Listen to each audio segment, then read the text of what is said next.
साईनाथ महाराज की जय, श्री साई रमचंद्र महाराज की जय।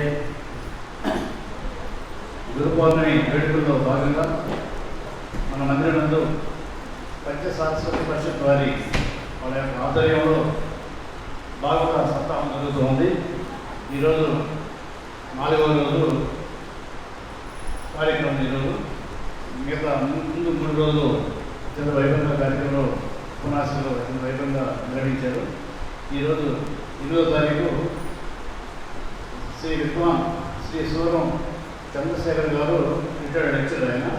ఆయన ఉపన్యాసం ఉంది ఈరోజు కార్యక్రమం నుంచి భాగవత ఆవిర్భావము అవతార విభూతి గురించి ప్రసంగం ఉంటుందన్నమాట. ప్రవచనం చాలా గొప్పగా ఉంటుంది అది. కావున అందరూ దానిలో సార్ చెప్పేది గ్రహించి దాని యొక్క సారాంశాన్ని అవగాహన చేసుకోవాలని కోరుతున్నాము. ఇప్పుడు చంద్రశేఖర్ గారిని ఆహ్వానిస్తున్నాము. దాని యొక్క ఉపన్యాసాన్ని ప్రారంభించారు.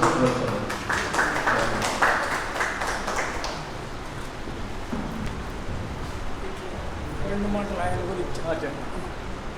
నాకు తెలియదు కదా, కూర్చో.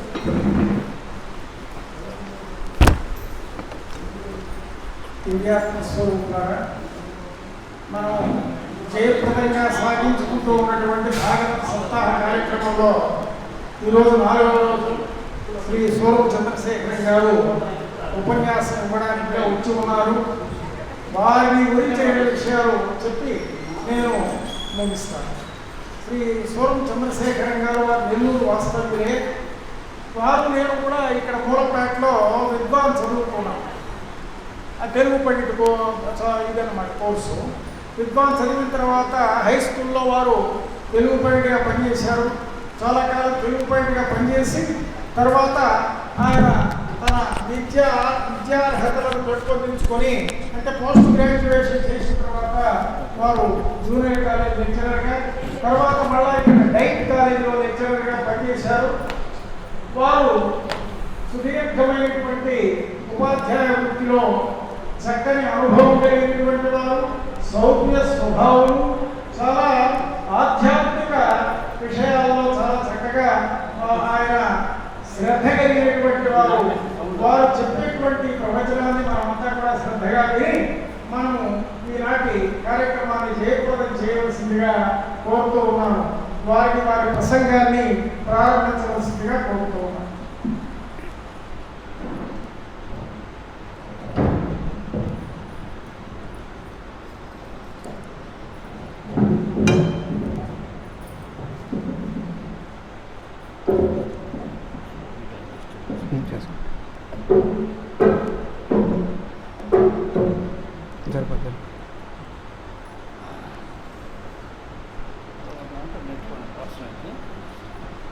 శ్రీ గురుభ్యో నమః.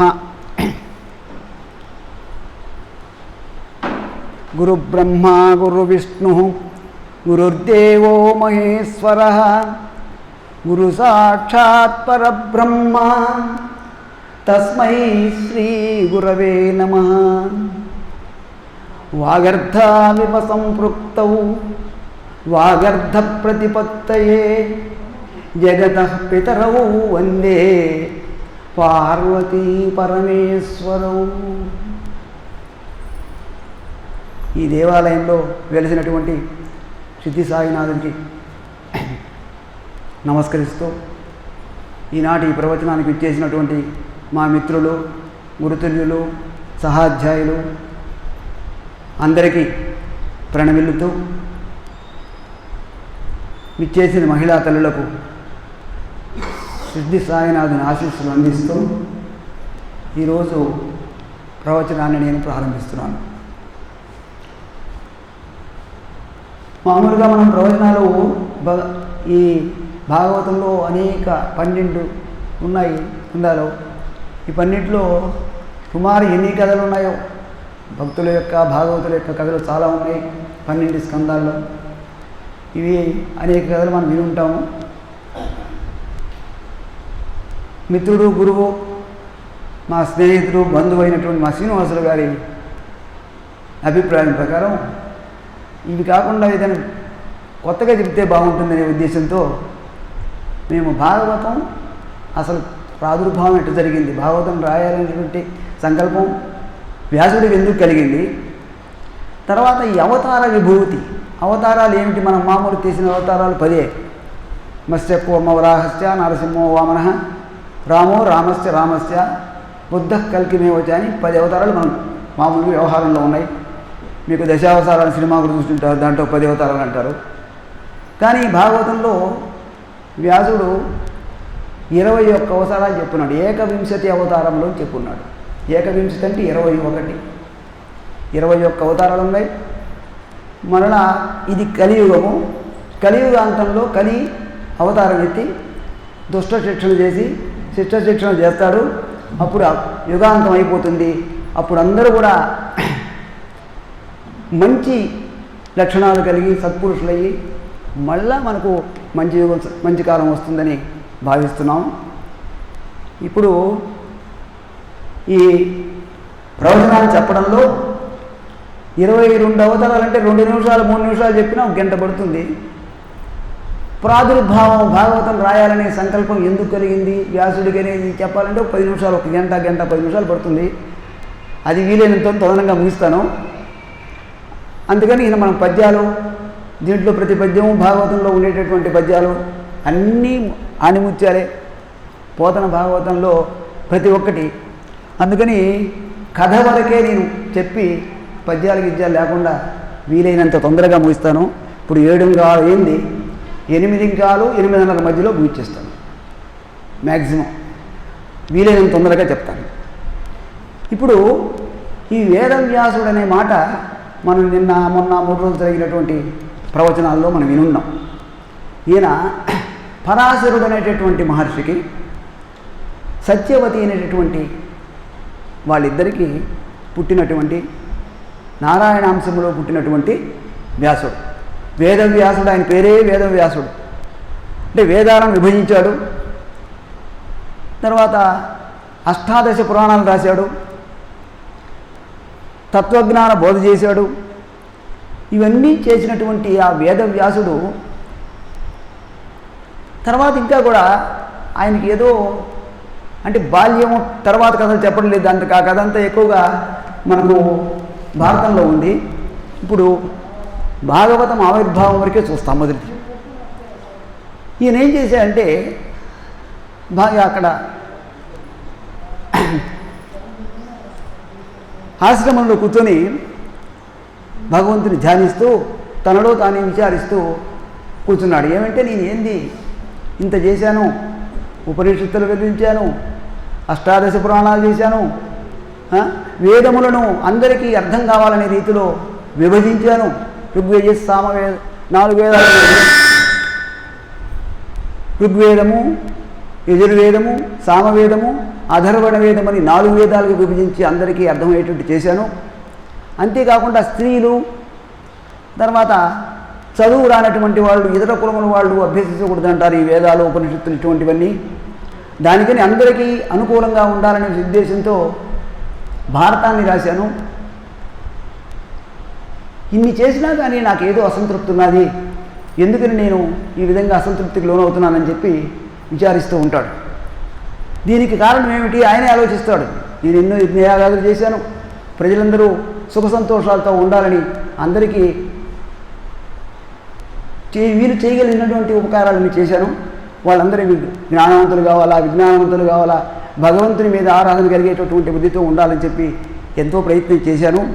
కానీ నాకెందుకు ఈ అసంతృప్తి కలుగుతున్నది అని ఆలోచిస్తూ నేను ఇన్ని చేశాను కానీ శ్రీహరి నామకీర్తనలతో శ్రీహరిని ఎక్కువగా స్తోత్రం చేసినటువంటి గ్రంథాలు ఏమి రాయలేదు. ఆధ్యాత్మికమైనటువంటి శ్రీ మహావిష్ణువును వర్ణించేటటువంటి గ్రంథాలు రాయలేకపోయినాను. నేను చేసిన పొరపాటు అదేని చెప్పి చింతిస్తూ ఉంటాడు. ఇంతలో త్రిలోక సంచారి, బ్రహ్మజ్ఞాని, బ్రహ్మమానసపుత్రుడు నారదుడు అక్కడికి వస్తాడు ఈయన ఆశ్రమం దగ్గరికి. వచ్చిన తర్వాత ఆయన అర్ఘ్యవాద్యాదులు ఇచ్చి పూజిస్తాడు నారదుడిని. నారదుడిని పూజించిన తర్వాత విచారంగా ఉంటాడు వ్యాస మహర్షి. అప్పుడు ఆయన వ్యాసుడు ఈయనను చూసి, ఎందుకని నువ్వు ఈ విధంగా విచారంగా ఉన్నావు నువ్వేమిటి చిన్నోడు అనుకున్నావు, నువ్వు అసామాన్యుడివి, వేదాలు రచించినటువంటి వాడివి, ఉపనిషత్తులు రాశావు, నువ్వెందుకు ఈ విధంగా విచారంగా ఉన్నావు, నీ విచారానికి కారణం చెప్పమని అడుగుతాడు ఆయన. అడిగితే అప్పుడు ఆయన అన్నాడు, ధాతవు భారత శృతి విధాతవు వేద పదార్థ విజ్ఞాతవు కామముఖ్య రిపుషట్క విజేతవు బ్రహ్మతత్వ నిర్ణేతవు వినీతుడవీవు చలించి చెల్లరే కాతరు కయ్యోడిన్ వగవ కారణమేమి పరాశరాత్మజ. ఏందయ్యా నువ్వు ఎటువంటి వాడివి, భారతాన్ని రచించావు, మహానుభావుడివి, వేదాలను అర్థవంతం అయ్యేటటువంటి విజ్ఞానంతో దాన్ని రాశావు, ఈ విధంగా చేసినటువంటి వాడివి ఈ విధంగా పిరికి వాడి మాదిరి చింతిస్తూ కూర్చొని ఉన్నావు, ఏమిటి నీ విచారానికి కారణం అని చెప్పి వ్యాసుని అడుగుతాడు. అప్పుడు వ్యాసుడు, మహానుభావ, నువ్వు త్రిలోక సంచారివి, సర్వజ్ఞుడివి, అన్ని విషయాలు నీకు తెలుసు, నా విచారం కారణం నీకు తెలియదా, నేను చెప్పాలనా, నీకు తెలుసు కదా నేను ఎందుకు నీ విచారంగా ఉన్నాను, అది నువ్వే చెప్పరాదా అని చెప్పి ఆయన్ను అడుగుతాడు. అప్పుడు నారదుడు అంటాడు, అయ్యా నువ్వు చేసింది బాగానే ఉన్నావు, అనేక విషయాల మీద నువ్వు మంచి బ్రహ్మతత్వము జ్ఞానమే అన్నీ రాసావు, ఉపనిషత్తులు రాసావు, తర్వాత వేదాలు విభాగం చేసావు, ఇన్ని చేసావు, కానీ హరినామ సంకీర్తనలతో కూడినటువంటి కావ్యాలు ఎక్కువ రాయలేదు. ఇవన్నీ కూడా మనకు మామూలుగా రజస్తమో గుణాలు సత్వగుణములు ఉంటాయి. మన ఇంకొకరు సుబ్బారావు గారు కూడా చెప్పారు, అంటే ఒక గుణం పోతే ఒక గుణాల నుంచి మనం సత్వగుణానికి వచ్చారు. నువ్వు రాసినవన్నీ కూడా భారతం, యుద్ధాలు, కొట్లాటలు ఇవే, కానీ దాంట్లో నువ్వు భగవద్ధ్యానం, భగవద్కీర్తనలు, భగవంతుని కథలు, భాగవతోత్తముల కథలు ఏమి వివరించలేదు నువ్వు. అందువల్ల నువ్వు భాగవతోత్తముల కథలు అటువంటివి హరినామ సంకీర్తనలతో కూడినటువంటి కథలు రాయాలా అని చెప్పి ఆయనతో చెప్తాడు. చెప్పి తన విషయం కూడా, తన జన్మ విషయం కూడా చెప్తాడు. అంతేకాకుండా తన జన్మ విషయం ఏంటంటే, ఆయన బ్రహ్మ మానస పుత్రుడు, ఒక జన్మలో పుట్టుతాడు. ఆయనకు 2-3 జన్మలు ఉన్నాయి. ఒక జన్మలో పుట్టినప్పుడు ఆయన ఏం చేశారు, సృష్టి కార్యంలో తనకు సహాయం చేయమంటాడు. సృష్టికర్త ఎవరు? బ్రహ్మదేవుడు. అందుకనే నీ సృష్టి కార్యం చేస్తున్నాడు కదా, నాకు నువ్వు సహాయంగా ఉంటానని తన మానసపుత్రుడైనటువంటి ఇతన్ని అడుగుతాడు. ఇతను తిరస్కరిస్తాడు, నేను చేయను, సర్వసంగ పరిత్యాగిని, నేను దేశ సంచారం చేస్తాను, నేను ఈ పని చేయనంటే ఆయన ఈయనకు సేవ పెడతాడు. నువ్వు మామూలుగా మనిషి లోకంలో మనిషిగా పుట్టుతావు, నువ్వు కొద్ది కాలం దాటితే కానీ నీకు మళ్ళా యోగ్యత రాదని చెప్పి శపిస్తాడు. ఆ శపించినప్పుడు నేను ఒక దాసీపుత్రుడిగా పుట్టాను, తన కథను చెప్తున్నాడు. ఎవరికి? వ్యాస మహర్షికి. నేను ఇంత మహర్షి అయినానంటే నేను తేలిగ్గా ఈరోజు మహర్షిని కాలేదు, దాసీపుత్రుడిగా పుట్టాను. అక్కడ ఒక బ్రాహ్మణుల ఇంట్లో ఆమె దాసీతనం చేస్తున్నది. అక్కడ నేను వాళ్ళు చేసేటటువంటి యజ్ఞయాగాదులు, వాళ్ళ చర్చలు, వాళ్ళు బ్రాహ్మణులు యజ్ఞయాగాలు చేసి వాళ్ళు చర్చలు ఏం చేస్తారు, వేదాల గురించి, ఉపనిషత్తుల గురించి, వీటిని గురించి చెప్తుంటారు, తత్వజ్ఞానం. ఇవన్నీ విని నేను వాటి మీద దృష్టిని పెట్టాను. దృష్టిని పెట్టిన తర్వాత కొంతకాలం వాళ్ళు ఉండి, వాళ్ళు ఆశ్రమం వెళ్ళిపోయేటప్పుడు నాకు ఈశ్వర తత్వజ్ఞానాన్ని బోధించారు. వాళ్ళు ఈశ్వరుడు తప్ప ఇంకేం లేదు, మన కర్మలన్నీ ఈశ్వరార్పణం చేస్తూ మనం కొరవ పనులు చేస్తూ భగవద్ధ్యానం చేసినా మనం చేసినటువంటి కర్మలన్నీ కూడా ఈశ్వరార్పణం, మనమే చేస్తున్నాం, ఇది నేను చేస్తున్నాను, ఇది నేను చేశాను, ఇది నా సంపాద్యం అనుకోకుండా అంతా ఈశ్వరార్పణం, భగవంతుడు మనకి ఇచ్చాడు, చేస్తున్నాను అనుకుంటే నీకు సుకృతం మంచి కలుగుతుంది చెప్పారు. ఆ విధంగా చెప్పి వాళ్ళు పోయిన తర్వాత కొంతకాలం ఉండేను. మా అమ్మ చనిపోయింది, పాము కరిచి అవదలహీన జరిగిపోయింది, ఒక కార్యక్రమం అయిపోయింది అనుకొని దేశాటన బయలుదేరాడు శ్రీ మహావిష్ణువు చూడడానికి. అప్పుడు ఒకసారి తిరిగి అడవులు, కొండలు తిరుగుతూనే భగవంతుని దర్శించాలని ఆ బలమైన కోరికతో పోతుంటే మధ్యలో ఒక చోట చెట్టు కింద కూర్చొని నేను విచారిస్తుంటే భగవంతుని చూడాలనుకుని తళ్ళని వేసి భగవంతుడు కనబడ్డాడు. క్షణంలో మళ్ళీ మాయమైపోయినాడు.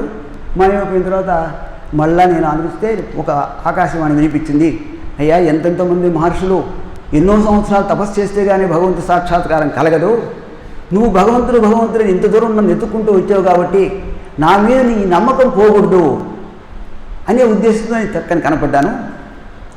నీకు మంచి సుకృతం ఉంది, ఇంకా కొన్ని జన్మలు ఎత్తితే కానీ నీకు భగవద్ దర్శనం కాదు, నీకు పూర్తిగా తత్వం నీకు పూర్తిగా బోధపడదు, అప్పుడు నువ్వు మహాజ్ఞానివయ్యి మళ్ళా లోకమంతా తిరుగుతూ లోకమందరి చేత కీర్తింపబడేటట్టు వాడు అవుతావు అని చెప్పి ఆకాశవాణి అశరీరంగా ఆ మహావిష్ణువు చెప్తాడు. చెప్పిన తర్వాత నేను ఆ జన్మ అయిపోయింది, అవతల జన్మలో ఇంకొక మామూలుగా మానవుడికి పుట్టాను, ఒక భాగవతోత్తముడిగా అవతల వరా జన్మ వచ్చేటికి ఆ యుగం అయిపోయింది. తర్వాత యుగంలో మళ్ళా అదే బ్రహ్మదేవుడికి బ్రహ్మ మానసపుత్రుడిగా పుట్టాను. ఇప్పుడు ఈ జన్మ వచ్చింది, నాకు ఎన్నో వేల సంవత్సరాలు తపస్సు చేస్తే కానీ దొరకదు. అందుకని నువ్వు భాగవతాన్ని రాయి, భాగవతాన్ని రాస్తే నీకు ఇప్పుడు వచ్చినటువంటి క్లేశాలన్నీ పోతాయి, నువ్వు ఆనందంగా సుఖంగా గడవచ్చు అని చెప్పేసి ఆయన పాటికి ఆయన మహతిని, ఆయన చేతిలో వేణ ఉంటుంది, అది మహతి అంటారు దాన్ని, ఆ వేణను తీసుకొని ఆయన పాటికి ఆయన వెళ్ళిపోయినాడు. అప్పుడు ఈయన మళ్ళా బదరికాశ్రమం పోయి అక్కడ ఆశ్రమంలో చేరి భగవంతుని ధ్యానించుకొని ఇంకా నారాయణ స్తోత్రం చేయాలనే ఉద్దేశంతో భాగవత రచనకు అక్కడ కూర్చొని భాగవతం రాయడాన్ని మొదలుపెట్టాడు. ఎవరు? వేదవ్యాసుడు. ఆ విధంగా నారదుడి చేత ప్రబోధింపబడి అంతకుముందే రామాయణం రాసినాడు, రామాయణ భారతం రాశాడు, ఉపనిషత్తులకు భాష్యం రాశాడు. తర్వాత అష్టాదశ పురాణాలు అంటారు. ఈ అష్టాదశ పురాణాలు చెప్పేప్పుడు మా మిత్రుల సంగతి ఒకటి చెప్పాలి. అష్టాదశ పురాణాలు అంటే 18 పురాణాలు ఉన్నాయి. ఇది కాకుండా దేవి భాగవతం ఉంది, అది మహాపురాణం అన్నారు. ఈ అష్టాదశ పురాణాలు చేస్తారు, దాన్ని మహాపురాణం అన్నారు. ఆ మహాపురాణాన్ని ఇప్పుడు నన్ను గురించి చెప్పినటువంటి సుబ్బారావు గారు దాన్ని తెలుగులో రాశాడు. సంస్కృత దేవి భాగవతాన్ని ఆయన తెలుగులో 9000 పద్యాల్లో ఆయన రచించాడు. ఆ విధముగా ఈ భాగవత రచన ప్రారంభం జరిగింది. అక్కడి నుంచి భాగవతం రాశాడు. ఆ భాగవతం ఆయన రాయడం కాదు, ఈ పోతన దాన్ని తెలియజేశాడు. మన అదృష్టం అది. బొమ్మిరి పోతన అనే ఆయన దాన్ని తెలుగులో రాశాడు. నేను బొమ్మిరి పోతన ఎందుకు చెప్పుకుంటున్నామంటే మహాకవి ఆయన. అందరికీ ఈ రాజులు వాళ్ళందరి దగ్గర సేవ చేయడం, వాళ్ళకి అంకితం ఇవ్వడం లేకుండా శ్రీరామ నామ జపం చేసుకుంటూ ఎవరెవరు వచ్చి అడిగినా ఇవ్వలేదు. ఆయన బావమరిది శ్రీనాథులు 13-14 కావ్యాలు రాస్తే ఒక్కొక్క కావ్యం ఒక్కోడికి అంకితం ఇవ్వడం, వాళ్ళు ఇచ్చినటువంటి మణులు మాణిక్యాలు అగ్రహారాలు తీసుకొని అష్టైశ్వర్యాలు అనుభవించాడు ఆయన శ్రీనాథులు. ఈయన నేను అంకితం ఇవ్వనని చెప్పి ఆయన అదే చేసుకుంటూ భాగవతాన్ని అంటే శ్రీరాముడిలో అంకితమై శ్రీరాముడిని ధ్యానం చేసుకుంటూ దాన్ని ఏమంటారంటే ఆత్మార్పణం అంటారు. రాముడు వేరు నేను వేరు కాదనేటువంటి అటువంటి తత్వంలో రాశాడు. ఆ పద్యాలు ప్రతి ఒక్కటి ఆణిముత్యాలే. దానికి ఆ భారతం కాదు భాగవతము, మన కవిత్రయాలు భారతం రాశారు. ఈ రెండింటికి కాంపిటీషన్గా వేరే గ్రంథాలు వచ్చాయి కానీ చాలామంది రాశారు, ఏవి కూడా నిలవలేకపోయినాయి. ఎవరెవరో రాసినా కానీ నిలవలేదు. ఒక్క రామాయణం మాత్రం చాలామంది రాశారు. ఒక్క రామాయణం ఒక్కరు కాదు, నెల్లూరులో నాకు తెలిసి ఒక 20 మంది రాశారు రామాయణం. 20 మంది కవులు రామాయణ సంస్కృత రామాయణం రాశారు. ఇది భాగవత చరిత్ర. ఇప్పటికి ఒక 15 రోజులు అయిపోయింది. ఇంకా మనము అవతారాల సంగతి చూస్తాం. అవతారాలు మనం ఇందాక చెప్పాను, మామూలుగా మనకు 10 అవతారాలు ఉంది. మత్స్యము, కూర్మము, వరాహము, నారసింహము, వామనుడు, అవతల రామశ్చ రాముడు, పరశురాముడు, రాముడు, బలరాముడు. అంటే కృష్ణుడు చెప్పలే అక్కడ. బలరాముడు అంటే ఆయన ఉన్నాడు కాబట్టి కృష్ణుడు ఆయన దాంట్లో అన్నదమ్ముడు అది కాబట్టి బలరాముడు అని చెప్పారు. అవతల బుద్ధావతారము, కల్కి అవతారం, 10 అవతారాలు చెప్పుకున్నారు. సరే, ఈ అవతారాలు ఏమిటి? దుష్ట శిక్షణ కోసం అవతారాలు భగవంతుడు ఎత్తుంటాడు. అంటే ఈ రాను మనం చూస్తూనే ఉన్నాం, అరాచకాలు అకృత్యాలు జరుగుతుంటాయి. అందులోకి ఈ రాక్షసులకు దేవతలకు ఎప్పుడు కొట్లాటే. ఇంకొక విశేషం ఏంటంటే వీళ్ళిద్దరు అన్నదమ్ముళ్ళు, రాక్షసులు దేవతలు ఇద్దరు కూడా అన్నదమ్ములే. ఎట్టా? కశ్యప ప్రజాపతి అనే ఒక మహర్షి ఉంటే ఆయనకి 2 భార్యలు, దితి, అదితి. దితి కుమారులు దైత్యులు, అదితి కుమారులు అమృతులు అంటే దేవతలు. అదితి కుమారులు దేవతలు, వీళ్ళొచ్చి దితి కుమారులు దైత్యులు, రాక్షసులు. ఎప్పుడు ఈ రాక్షసులకు వీళ్ళకు దేవతలకు కొట్లాట జరుగుతూనే ఉంటుంది. ఈ కొట్లాటలో ఒక్కొక్కడు దేవతల మీదకి పోవడం, దేవేంద్రుల మీదకి పోవడం చేస్తుంటారు. అంతేకాకుండా వీళ్ళు ఘోర తపస్సు చేస్తారు. వీటి కోసరంగా దుష్ట శిష్ట రక్షణ కోసరంగా ఈ భగవంతుడు అవతారాలు ఎత్తేస్తుంటుంది. అంతే శ్రీకృష్ణ మహాభక్తుడు మనకి భగవద్గీతలో చెప్తాడు. భగవద్గీత కాదు,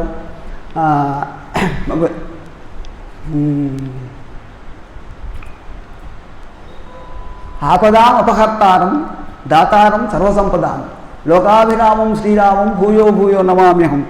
అంతేకాకుండా పరిత్రాణాయ సాధూనాం వినాశాయ చ దుష్కృతాం ధర్మ సంస్థాపనార్థాయ సంభవామి వీరోగి. ప్రతి యుగంలో ధర్మం సంస్థాపించడానికి, సాధువులను రక్షించడానికి, దుష్టులను శిక్షించడానికి కోసంగా ఈయన అనేక అవతారాలు ఎత్తాల్సినటువంటి అవసరం వచ్చింది. అంటే ఏదో ఒక రూపంలో, అవతారం అంటే ఒక రూపం, మారువేషం దేనికి?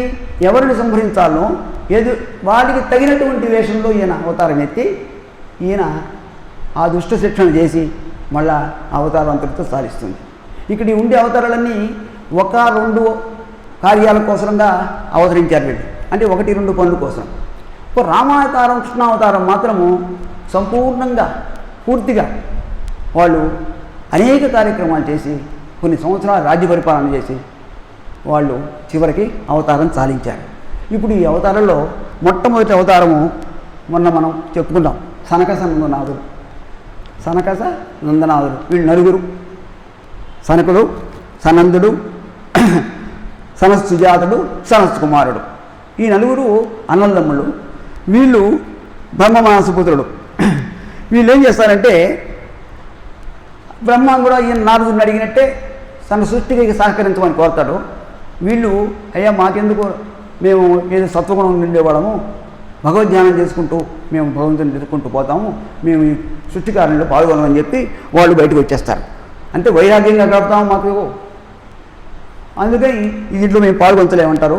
వాళ్ళు వేదాలను అవకాశం బట్టి బ్రహ్మజ్ఞానాన్ని పొందినటువంటి వాళ్ళు బాల్యంలోనే ఉండిపోతారు. కారణం ఏంటంటే వాళ్ళు మనసు చాలా నిష్కల్మషమైనటువంటి మనసు. ఆ మనసుతో ఉండేటువంటి వాళ్ళకి వాళ్ళు పెద్దవాళ్ళు కాదు, 4-5 పిల్లకాయలు, 7 సంవత్సరాల పిల్లకాయలు కానీ ఉండిపోతారు వాళ్ళు. అప్పుడు అంతేకాకుండా వాళ్ళు మన అనేక గ్రంథాలలో, భక్తి గ్రంథాల్లో కృష్ణుడికి సంబంధించిన గ్రంథాలు కానీ, శివుడికి సంబంధించిన గ్రంథాలు కానీ, భారత భాగవతాదులు అన్నింటితో అక్కడక్కడక్కడ మనకు వీళ్ళు సనత్ కుమారులు కనబడుతూ ఉంటారు. అంతేకాకుండా మీకు ఒక గుర్తు ఉన్నది లేదో, ఒకటి నాకు గుర్తొచ్చింది. ఈ పసితనం అనేది చాలా నిర్మాల్యాన్ని గుర్తు. నిర్మాల్యం అంటే ఏంది? నిర్మలమైన వాళ్ళు. వాళ్ళకంతా కడుపు ఏమి కుతంత్రాలు, అసత్యాలు అవి ఏమి ఉండవు పసిబిడ్డల్లో. కారణం ఏంటంటే చిన్న బిడ్డలు, వాళ్ళకి అసలు ఏం తెలియదు, ఏది విషమో ఏది పాలో. అందుకని విషం ఇస్తే పూతన ఆయన తాగినట్టు నటించి పూతను చంపేశాడు కదా. ఎవరు అంటే పూతని తెలుసు ఆయనకు, కృష్ణుడికి. అందుకని పాలు తాగినట్టు తాగాడు, ఆయన ప్రాణాలు కోల్పోయింది. ఆ విధంగా ఈ బిడ్డలు మనసు చాలా నిర్మలం చెప్పడానికి మాకు ఒక చిన్న సినిమా పాట ఎప్పుడో 60-65 ఏళ్ళలో వచ్చింది. ఏంటంటే పిల్లలు దేవుడు చల్లని వారే, ఏందమ్మా అది వచ్చింది ఒకసారి. కళ్ళ కపటం ఎరుగుని కరుణామయ్యలే అంటే వాళ్ళ కళ్ళ కపటం ఏది తెలియదు. దీనికంటే ముఖ్యం ఏంటంటే దీంట్లో వేదాలు ఉపనిషత్తు చెప్పినట్టుగానే పుట్టేప్పుడు మనిషి మనసు తెరిచి ఉండు. It is open. బిడ్డ పుట్టినప్పుడు వాడి మనసు నిర్మలంగా ఉంటుంది, బయటకు వస్తాడు. పురిటికల్లు మనసులో దైవం ఉంటుంది. చిన్న పురిటికల్లు మనసులో. అందుకని చిన్న బిడ్డను మనం కాలు తగిలినా కానీ అట్లా అనుకుంటాం, చిన్న బిడ్డ కాలు తగిలినా. అదేవిధంగా పెద్దవాళ్ళం కూడా, పెద్దవాళ్ళం మనం దుఃఖిస్తాం కానీ వయోవృద్ధులై 60-80 ఏళ్ళు వచ్చిన తర్వాత వాళ్ళకు కూడా మనం కాళ్ళు తగలకూడదు, వాళ్ళని కూడా దేవుడు మాదిరి చూడాలి మనం. అందుకని ఈ చిన్న బిడ్డప్పుడు వాడి మనసులో దేవుడు ఉంటాడు.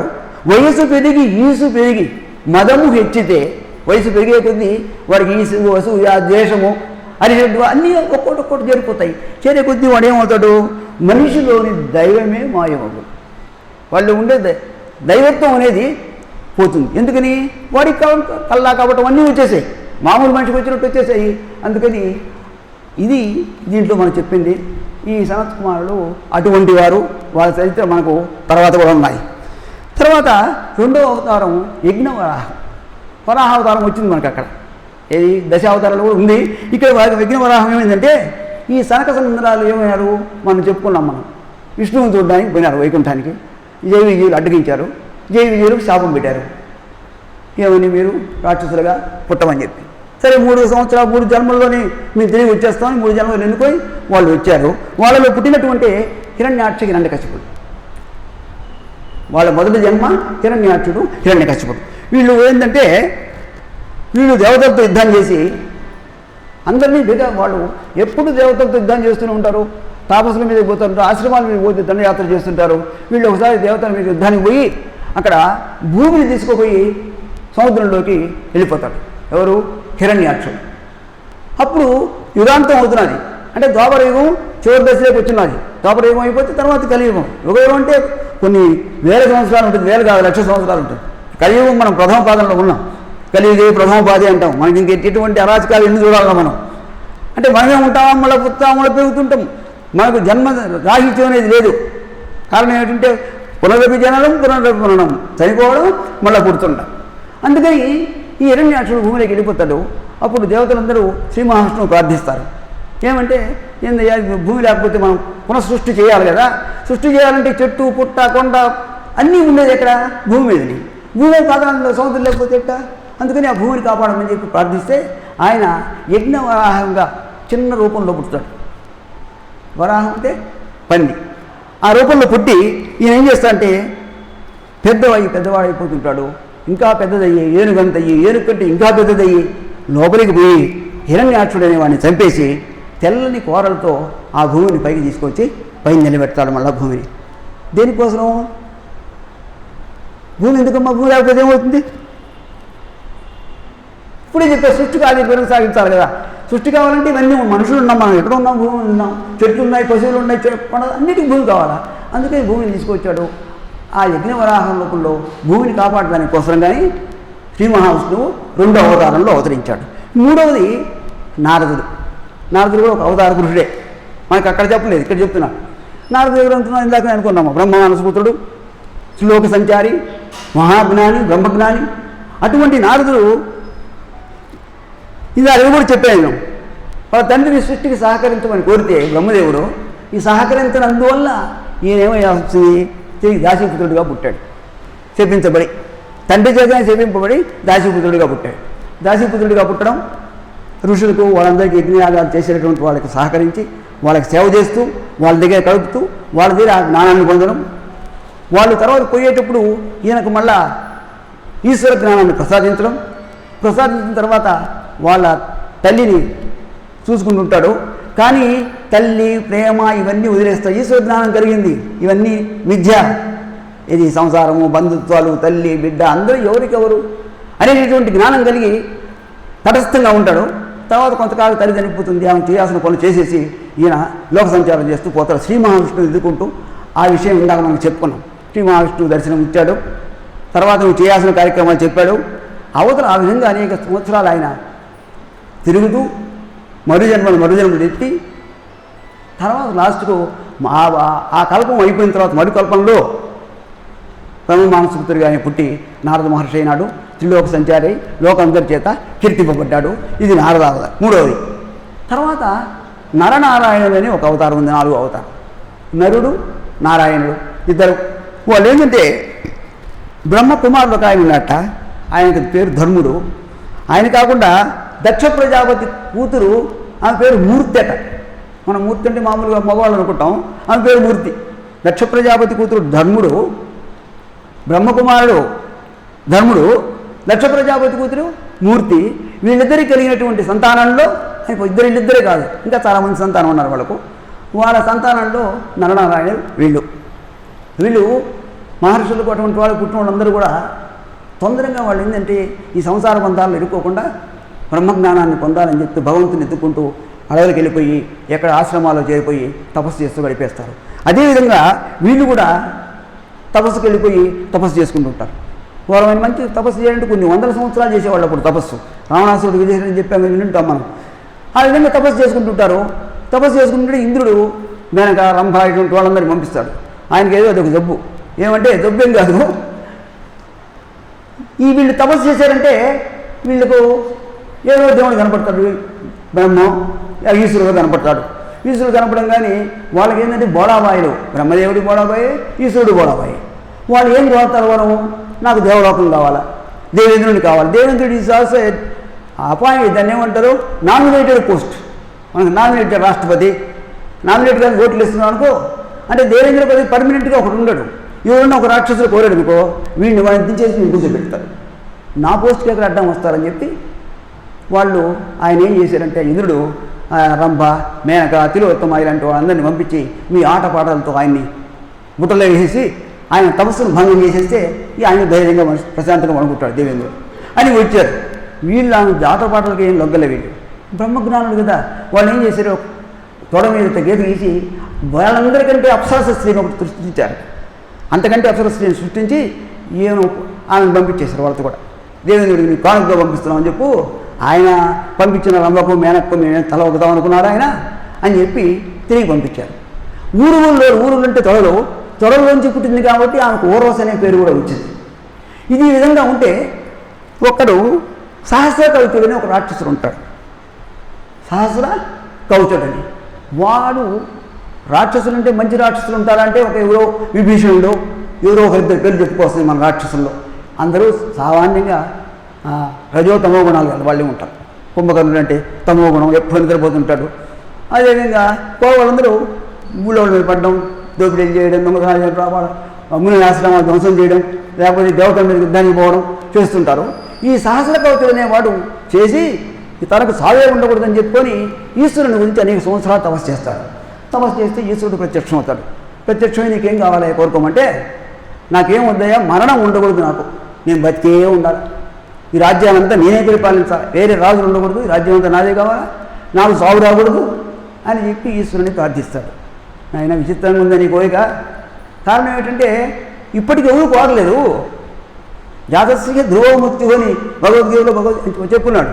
అంటే పుట్టినటువంటి ప్రతి ఒక్కడు చచ్చిపోవాల్సిందే. అందుకని నీ కోరిక సమంజసంగా లేదు, ఇంకేమన్నా ఇంకొక కోరుకోమని చెప్పి ఆయన చెప్తాడు. అప్పుడు ఇంకొక కోరిక ఏం కోరుతారంటే ఈయన సహస్ర కవచుడు, ఆయన సహస్ర కవచాలు ఉన్నాయి ఒంటి మీద. అందుకని నన్ను చంపాలనుకునేవాడు ఎవడైనా సరే 500 సంవత్సరాలు తపస్సు చేసి నన్ను చంపడం అంటే ఒక కవచాన్ని ఖండిస్తారు అనుకుందాం. అంటే ఒకటేసారి చంపలేదు కదా. ఒక కవచాన్ని ఖండించిన తర్వాతనే వాడు చచ్చిపోవాలి.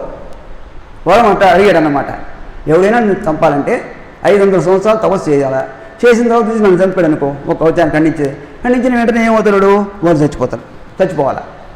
ఆ విధంగా వరమని కోరాడు. ఆయన ఈశ్వరుడు ఏంటి, సరే పో. వాళ్ళు ఏంటంటే ఊరికి రాసి పెట్టేసుకుంటారు, మనకు కొంతమంది సంతకాలు పెట్టేస్తుంటారు, ఏదన్నా పైన చదవరు. ఆ విధంగా ఈశ్వరుడు కూడా పాపం బోలాబాయి చంపుడు కాబట్టి ఇంత దూరం అడిగాడు మా భక్తులు అని చెప్పి అట్నే పోమని చెప్తాడు. అప్పుడు ఈ నరనారాయణులు వాళ్ళని సహస్ర కవచుడిని చంపడానికి పుట్టినటువంటి వాళ్ళే వీళ్ళిద్దరు. మనం నరనారాయణ చెప్పుకున్నాం కదా, వాళ్ళిద్దరు ఏం చేయమంటే ఘోరమైన తపస్సు చేస్తున్నారు. తపస్సు చేసి 500 సంవత్సరాలు ఇద్దరు తపస్సు చేశారు. తపస్సు చేసి ఒకటి వచ్చి ఒక కవచాన్ని ఖండించాడు. ఆయన సహస్ర కవచాలు ఒకసారి ఒక కవచం పోయింది. ఒక కవచం పోగానే వాడు చనిపోయినాడు. అంతే కదా, వాడు ఇచ్చిన వరం అది కదా. చనిపోగానే రెండో వాడు కూడా 500 సంవత్సరాలు తపస్సు చేస్తున్నాడు, ఆల్రెడీ చేస్తున్నాడు. కాబట్టి వాడు ఏం చేశాడంటే మృత్యుంజయ మహామంత్రం జపించి, మృత్యుంజయ చచ్చిపోయిన వాడిని బతికించే మంత్రం అది. శుక్రాచార్యులు అందరూ చాలా కథల్లో ఉంది. అది అందరికీ రాదు. మామూలుగా ఆ మంత్రం నేర్చుకుంటే బతికిపోతాం కదా అన్ని కథల్లో చెప్పేదే కానీ ఇప్పుడు మనకు ఆచరణలోకి రావు. అందుకని ఆ మృత్యుంజయ మహామంత్రాన్ని జపించారు. రెండో వాడిని బతికిచ్చేసి వాడు బతికినటువంటి వాడు పోయి వాడు తపస్సులో కూర్చుంటాడు. వీడితో యుద్ధం చేస్తాడు 500 సంవత్సరాలు. మళ్ళీ వాడు వచ్చేదాకా రెండో వాడు యుద్ధం చేస్తుంటాడు. నరనారాయణలో ఒకడు తపస్సు చేస్తుంటాడు, ఒకడు వీడితో యుద్ధం చేస్తుంటాడు. వీడు చచ్చిపోగానే వాడు వస్తాడు, వాడు మృత్యుంజయ మంత్రంతో వీడిని బతికిస్తాడు. వీడు బతికిన తర్వాత మళ్ళీ వాడు జపానికి పోతాడు. ఈ విధంగా ఒకరిని చెప్పి 999 కవచాలు వాళ్ళిద్దరు ఖండిస్తారు నరనారాయణులు. సహస్ర కవచాలు. ఇంకొక కవచం మీరు భయపడిపోయి పరిగెత్తుకొని ఈశ్వరుడు జరిగిపోతాడు. ఏదైనా ఈ కవచాలనే పోతున్నాయి, ఇంకొక్కటే మిగిలింది అని ఆయనతో చెప్పుకోవడానికి పోతున్నట్టుకి ఆ యుగం అయిపోయింది, యుగాంతం అయిపోయింది. తర్వాత వీళ్ళే నరుడు వచ్చి అర్జునుడిగా పుట్టాడు భారతంలో, నారాయణుడు వచ్చి శ్రీకృష్ణుడిగా పుట్టాడు. ఈ సహస్ర కవచుడు కర్ణుడిగా పుట్టాడు. ఈయన ఒక్క కవచం ఆయనకు ఉండే, సహస్ర కవచకి ఒక్క కవచం ఉంది. ఆ కవచంతో కర్ణుడిగా పుట్టాడు. వీళ్ళిద్దరు నరనారాయణులు కృష్ణార్జునుడిగా పుట్టారు. ఇప్పుడు వీళ్ళని చంపాలంటే ఏం చేశారంటే, వీళ్ళు కౌరవుల తట్టుకు రాకముందే కర్ణుడు దేవేంద్రుడు ఆయన అడగడానికి వచ్చాడు, యాచన చేయడానికి వచ్చాడు. దానికి కవచకుండలాలను యాచించడానికి వచ్చాడు. ఆయనకి ఏం ఇంట్రెస్టు? కరెక్ట్ అమ్మా, అర్జునుడు దేవేంద్రుడి వరంతో పుట్టినటువంటి వాడు కాబట్టి తన కొడుకును కాపాడుకోవాలని ఆయన వచ్చి, అంటే ఇదేంటంటే ఇతను అంతకుముందు చేసినటువంటి పుణ్యాల వల్ల ఎన్నో ఏళ్ళు తపస్సు చేశాడు కదా ఎవరు, సహస్ర కవచుడు. ఆ తపస్సులో పుణ్యంతో వీడు ధార్మికుడిగా పుట్టాడు కర్ణుడు. ఎవరొచ్చి ఏమడిగినా ఇచ్చేస్తున్నాడు. అందుకని ఎవరొచ్చి ఏమైనా ఇచ్చేస్తారు కదా అని దేవేంద్రుడు ఒక బ్రాహ్మణ వేషంలో వచ్చి నాకు కవచకుండాలు కావాలని అర్థిస్తాడు. సరే తానే కోసి కవచకుండాన్ని శరీరాన్ని నుంచి వేరు చేసి అతనికి ఇచ్చేస్తాడు. అతనికి ఇచ్చేసిన తర్వాత పోయి వాళ్ళ దగ్గర చేరతాడు. అవతల అతనికి ఇచ్చేస్తే దేవేంద్రుడు చచ్చిపోయేదేముంది, ఆయన దేవతలకు రాజు అయిపోయాయి. అందుకని కవచకుండలాలు అది పోయింది. ఈయన మామూలుగా నిలిచిపోయినాడు కర్ణుడు. యుద్ధంలో అర్జునుడు చంపాడు. అర్జునుడు ఎందుకు చచ్చిపోలేదు, వీడిదే కవచకుండలాలు లేవు కదా, కవచకుండలాలు ఆల్రెడీ ఇచ్చేసి ఉన్నాడు కాబట్టి దేవేంద్రుడికి. ఈయన అర్జునుడు చనిపోలేదు. ఆ సహస్ర కవచుడు కర్ణుడిగా అక్కడ చనిపోయినాడు. ఇక్కడితో నరనారాయణ అవతారం పూర్తయింది, సహస్ర కవచుడు కూడా పూర్తయినాడు. ఇది 4వ అవతారం. అవతల 5వది కపిల అవతారం అంటారు దీన్ని, కపిల మహర్షి. అది ఒక అవతారం. ఇక్కడ బ్రహ్మమానస పుత్రుడైనటువంటి కర్దముడైనటువంటి ఒక మహర్షి ఉంటాడు. ఆయనకి దేవహూతికి పుట్టినటువంటి వాడే ఈ కపిల మహర్షి. వీళ్ళు అనేక సంవత్సరాలు తపస్సు చేసి బిడ్డలు లేకపోతే, సంతానం లేకపోతే ఆ తపస్సుకు ఫలితంగా పుట్టినటువంటి వాడే ఈ కపిలుడు, కర్దమునికి దేవహూతికి. తర్వాత వీళ్ళు పుట్టంగానే మహర్షికి పుట్టినటువంటి వాడు కాబట్టి అందుకని యథారాజా తథా ప్రజ, తండ్రి ఎట్టుంటే బిడ్డ ఎట్టుంటాడు. అందుకని మనం జాగ్రత్తగా ఉంటే పిల్లకాయలు ఎదిగే కొద్దీ మనం జాగ్రత్తగా ఉంటారని చెప్తుంటారు మన లోకోక్తులు. మనం తాగుబోతులను లేకపోతే సీరియట్లుగా ఏడు తాగేవాళ్ళను అటువంటి వాళ్ళను కూడా 4-5 ఏళ్ళు పిల్లకాయలు పెరిగే కొద్దీ నువ్వు కంట్రోల్ చేసుకోలేకుండా బయటకు పోయి తావమని చెప్పి. కారణం ఏంటంటే మనం చూసి వాళ్ళు పెరుగుతారు. ఒకటి జీన్స్లో వస్తాయి, పుట్టుకతోనే మన రక్తంలోనే కొన్ని లక్షణాలు వస్తాయి, కొన్ని చూసి నేర్చుకునే ఉంటాయి. అందుకని వాళ్ళు చూసే లోపలనే మన లక్ష్యాలు మార్చుకోవాలా, బిడ్డలను బాగుపడడానికి కోసం మనం చేయాలి. అందుకని వీళ్లకు ఈయనకు సన్నిసించాలా, సన్నిసించిపోయి ఆధ్యాత్మిక చింతనతో జీవితం గడపాలనేటటువంటి కోరిక కపిలుడికి. కానీ వాళ్ళ తండ్రికి పుత్రవాత్సల్యం. ఎందుకని ఎన్నో తపస్సు చేసి భగవంతుని అనుగ్రహంతో పుట్టినటువంటి వాడు, ఆ కొడుకుతో కొన్ని రోజులు ఉండాలి, ఆ కొడలు తీసుకొచ్చుకోవాలా, మనవలను చూసుకోవాలి, ఏదో ఆశ ఆయనకు. వీడు పుట్టంగానే నేను వెళ్ళిపోతాను, ఆశ్రమానికి వెళ్ళిపోయి నేను తపస్సు చేసుకుంటానంటే అప్పుడు చెప్తాడు, నాయన నువ్వేంది, నువ్వేంది, తండ్రి ఏంది, కొడుకేంది, అంతా భగవత్ సృష్టి, భగవత్ స్వరూపమే మనము, ఈ వాంఛలు కోరికలు పెట్టుకోబాక నువ్వు అని తండ్రికి కర్తవ్య బోధ చేస్తాడు. భగవంతుడు ఉన్నాడు, అన్నిటికీ ఆయనే మూలపురుషుడు, అందుకని నా కొడుకు, నా బిడ్డ, నా భార్య అని చెప్పి ఈ వాత్సల్యాలు పెట్టుకోబాకు అని ఆయన కర్తవ్యాలు బోధించి తర్వాత తల్లికి భక్తి మార్గంలో మోక్షం పొందేటటువంటి మాటలు చెప్తాడు. భక్తితో ఉండమను, భక్తితో భగవంతుని ధ్యానిస్తే నీకు మోక్షం వస్తుందని తల్లికి హితబోధ చేసి, అసురుడనే ఒక బ్రాహ్మణుడికి, అసురి అనేటటువంటి ఒక బ్రాహ్మణుడికి ఏం చేస్తాడంటే తత్వ నిరూపకమైనటువంటి సాంఖ్యశాస్త్రం అంటారు. ఆ సాంఖ్యశాస్త్రాన్ని ఈయన అసురు అనే బ్రాహ్మణుడికి చెప్తాడు. అది తత్వ నిరూపకం, అంటే తత్వాన్ని నిరూపించేటటువంటిది. ఇది చెప్పేసి ఆయన తన దారిని తాను వెళ్ళిపోతాడు, తపోనిముగ్నుడు అయిపోతాడు. ఇప్పుడు ఈ సాంఖ్యం అంటే దీనికి కపిలుడి చేత సృష్టింపబడినది కాబట్టి, కపిలుడి చేత చెప్పబడింది కాబట్టి దీనికి కపిల స్మృతి అంటారు. కపిలుడి చేత చేయబడినది. సరేనయ్యా, ఈ కపిల స్మృతి అంటే ఏంది, ఒక 2 నిమిషాలు వస్తుంది ముఖ్యం. కపిల స్మృతి అన్నాం, ఏమిటిది అంటే మనకి ఎక్కడ చెప్పినా, ఉపనిషత్తుల్లో చెప్పినా, వేదాల్లో చెప్పినా ఇవే చెప్తారు. ఏంటంటే మొట్టమొదటిది కర్మేంద్రియాలు ఉన్నాయి మనకు. కర్మేంద్రియాలు ఏంటమ్మా, వాక్కు, పాదము, వాయువు, ఉపస్థ, ఇవి కర్మేంద్రియాలు అంటాం. అదేవిధంగా జ్ఞానేంద్రియాలు అంటాం. జ్ఞానేంద్రియాలు ఏంటి, కన్ను, ముక్కు, చెవి, తర్వాత చర్మము, నాలుక, ఇవి. వీటి నుంచి పుట్టేటటువంటి వాటిని పంచతన్మాత్రలు అంటారు. మనం వేటిని చూస్తాం, నాలుగుతో ఏం చేస్తాం, కంటితో చూస్తాం, నాలుగుతో రుచి చూస్తాం. వీటిని ఏమన్నామంటే మనము కంటితో రూపం, అన్ని ఆకారాలు చూస్తాం కదా, అన్నం కానీ ఏదైనా ఒక రూపాన్ని మనం కంటితో చూస్తాం. తర్వాత ముక్కుతో గంధాన్ని పిలుస్తాం, వాసన తెలుసుకుంటాం. అదేవిధంగా నాలుగుతో టేస్ట్ తెలుసుకుంటాం, రసాన్ని తెలుసుకుంటాం. తర్వాత చెవితో శబ్దాలు వింటాం, చర్మంతో స్పర్శ జ్ఞానం కలుగుతుంది. వీటిని ఆ జ్ఞానేంద్రియాల ద్వారా వచ్చేటటువంటి వాటిని పంచతన్మాత్రలు అంటారు. అంటే ఒక్కోటి 5 ఏంది, కర్మేంద్రియాలు, జ్ఞానేంద్రియాలు, జ్ఞానేంద్రియాల నుంచి వచ్చేటటువంటి అనుభూతులు, పంచతన్మాత్రలు, 3, 5, 15, ఇంకొక 5 ఉన్నాయి పంచభూతాలు. ఈ పంచభూతాలు ఏంది? పృథివీ, ఆపస్, తేజో, వాయురాకాలు. భూమి, నీరు, తేజస్సు, వాయువు, ఆకాశం, వీటిని పంచభూతాలు అంటారు. ఈ 5 కలిపితే 20 అయినాయి అక్కడికి.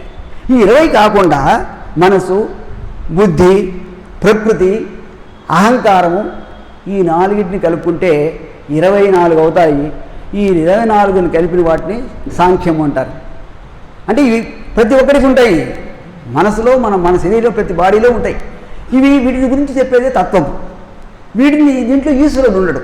ఈశ్వరుడు లేకుండా నిరీశ్వర తత్వం ఉంటారు. దీన్ని ఈశ్వరుడు లేనటువంటి తత్వం ఈ 24 మందితో ఆయన కబీరుడు సృష్టించినటువంటి సాంఖ్యశాస్త్రం. తర్వాత దీన్ని మన శంకరాచార్యులు అద్వైతాన్ని ప్రతిష్టాపించి చేసినటువంటి వాడు శంకరాచార్యులు దీనికి ఈశ్వరుడిని కలిపి ఈ 24కు శేశ్వరం, ఈశ్వరుడితో కూడినటువంటి సాంఖ్యశాస్త్రం అని, అంటే ఈయన ఆధారం చేసుకొని కబీరుడు చెప్పినటువంటి సాంఖ్యశాస్త్రాన్ని ఆధారం చేసుకొని దానికి ఒక ఈశ్వరుని కలిపి 25 చేసి దీన్ని శేశ్వర సాంఖ్యం అంటాడు. సా ప్లస్ ఈశ్వరుడు అంటే ఈశ్వరుడితో కూడినటువంటి సంఖ్యాశాస్త్రం అని ఆయన చేసి దాని మీద ఆధారం చేసుకొని అద్వైతానికి, ఆయన ప్రతిపాదించినటువంటి అద్వైతానికి ఈ కపిలుడి సాంఖ్యశాస్త్రమే మూలము. ఈ 25 కాకుండా ఇంకొకటి ఉంది, జీవుడు అనే దాన్ని కలిపితే, జీవుడంటే ప్రతి ప్రాణి, ఈ ప్రాణిని దాంట్లో కలిపి 26 అయితే అదే యోగము. ఈ 26 కలిస్తే యోగం అంటారు దాన్ని. ఇవి మనకి ఎక్కడలో అనేక చోట్ల చెప్తుంటారు.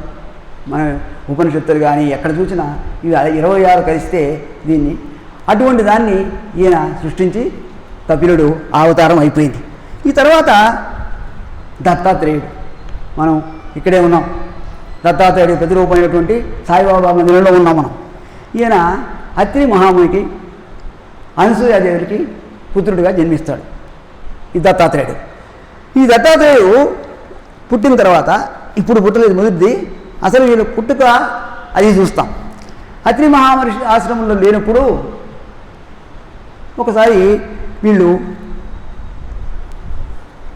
4 దోస్తులు వైకుంఠానికి పోతారట, దేవతా లోకానికి పోయినప్పుడు అక్కడ దేవతలందరూ కలిసి భూలోకంలో ఎవరైనా పతివ్రతలు ఉన్నారా అని నారదుని ప్రశ్నిస్తారట. నారదుని ప్రశ్నించేటోటికి అదేందో అట్టుంటున్నారు, భూలోకంలో అనసూయాదేవిని కావుంది, ఆమె చాలా పతివ్రత, లోకంలో పేరు ప్రతిష్టలు పొందిన్నది అంటే, అప్పుడు త్రిమూర్తుల భార్యలకు అసూయ కలిగిందట. త్రిమూర్తులు ఎవరు? బ్రహ్మ, విష్ణు, మహేశ్వరుడు. భూలోకంలో కూడా పతివ్రతలు ఉన్నారా, అదేంటి మీరు పరీక్ష చేసిరండి అని భర్తను పురమాయించారట. వాళ్ళు మీరు పోయి ఆమెను పరీక్ష చేసిరండి అని వాళ్ళు భర్తను పంపించారు త్రిమూర్తులు. వాళ్ళు భూలోకానికి వచ్చి ఈ అత్రి మహర్షి ఆశ్రమానికి వచ్చారు. ఆయన ఆశ్రమంలో లేడు, అనసూయదేవి ఉంది. అనసూయదేవిని చూసి, అమ్మ మేము ఆకలిగా ఉన్నాం, మాకు భోజనం వడ్డించని చెప్పి ఆమెను అడుగుతారు. వడ్డించాలా, కానీ మాది ఒక చిన్న కోరిక ఏం లేదు, మీరు వివస్త్రలై అంటే వస్త్రాలు విప్పేసి దిగంబరులుగా మాకు భోజనం వడ్డించాలని చెప్పి వాళ్ళు చూడండి త్రిమూర్తులు కోరుతారు. అప్పుడు ఆమె సరేనయ్యా లోపలికి పోతుంది. లోపలికి పోయి భర్తను తెలుసుకొని, అంటే మామూలుగా ఏంటంటే పాతకాలంలో కాదు, ఈ కాలంలో కూడా ఉంది, ప్రాచీన కాలంలో కూడా పల్లెల్లో కానీ, టౌన్లో ఇప్పుడు పట్టించుకునే వాళ్ళు లేరు అనుకోండి, పల్లెల్లో 12 గంటలు 12 అయిన తర్వాత భోజనం చేయబోయే ముందు వాకిటికి పోయి చూడాలి. అంటే ఎవరన్నా అతిథులు వస్తారా, తినేసిన తర్వాత ఏం ఉండదు మన ఇంట్లో, అంటే ఎవరన్నా వచ్చుంటే వాళ్ళని పిలుచుకోవచ్చు, వాళ్ళని కూడా పెట్టడం. అతిథి అభ్యాగతులు అంటారు. అతిథులు అంటే ఎవరంటే నా తిథి లేకుండా వచ్చేవాడు, చెప్పకుండా వచ్చేవాడు అప్పటికప్పుడు. అటువంటి వాడిని ఆదరించి వాడికి అన్నం పెట్టాలా? ఆ ఉద్దేశంతో ఈమె ఇంటికి వచ్చిన అతిథులకు అన్నం పెట్టుకుంటే అది పాపం అవుతుంది, పెడదామంటే వాళ్ళ కండిషన్స్ చూస్తే ఘోరంగా ఉన్నాయి అని అనుకొని భర్తను కలుసుకొని, భర్త మాట దవదాటకూడదు. ఏంది భర్త మాట? అతిథులకు పూజ చేయాలి, అంటే వాళ్ళ కోరిక తీర్చాలి. అందుకని అనుకున్నది, వీళ్ళు మహానుభావులు ఉంటారు, సామాన్లు అయ్యి ఉండరు, అయినా భర్త మాట తీరదాటకూడదు కాబట్టి వీళ్ళకు అన్నం వడ్డించేయాలనుకొని అట్లా చూసిందట. వాళ్ళు చిన్న బిడ్డలు అయిపోయినారు, త్రిమూర్తులు చిన్న బిడ్డలుగా మారిపోయినారు. మారిపోయి అప్పుడు ఆమె ఏం చేసిందంటే వాళ్ళకి వచ్చి పాలు ఇచ్చింది. చిన్న బిడ్డలకు అన్నం పెడితే వాళ్ళు ఏముంటారు, పప్పు పాలను వేసి పెడితే చిన్న బిడ్డలు కదా, ఆ చిన్న బిడ్డలకు పాలు ఇచ్చింది. ఉయ్యాలు వచ్చేసాయి, ముగ్గురిని ఉయ్యాలలో వండబెట్టి వాళ్ళని ఊపుతున్నది. అప్పుడు అత్రి మహర్షి వచ్చాడు.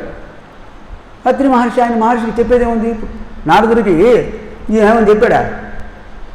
వ్యాస మహర్షి చెప్పలేదు, ఆయన శోకానికి కారణం ఆయన కనుక్కున్నాడు. అదేవిధంగా ఇక్కడ అత్రి మహర్షి లోపలికి వచ్చి ఈ వచ్చిన ఈ శిశువులు ఉయ్యాల్లో ఊపుతున్న చూసి వీళ్ళు మహానుభావులు బ్రహ్మ విష్ణు మహేశ్వరులు అనుకొని వాళ్ళ ముగ్గురికి స్తోత్రం మొదలుపెట్టాడు. వాళ్ళని ప్రార్థన చేయడానికి మహానుభావులు మన ఇంటికి వచ్చారనే ఉద్దేశంతో స్తోత్రం చేశాడు. ఎప్పుడైతే వీళ్ళు స్తోత్రం చేశాడో అత్రి మహర్షి వాళ్ళకి నిజ స్వరూపాలు వచ్చేసాయి.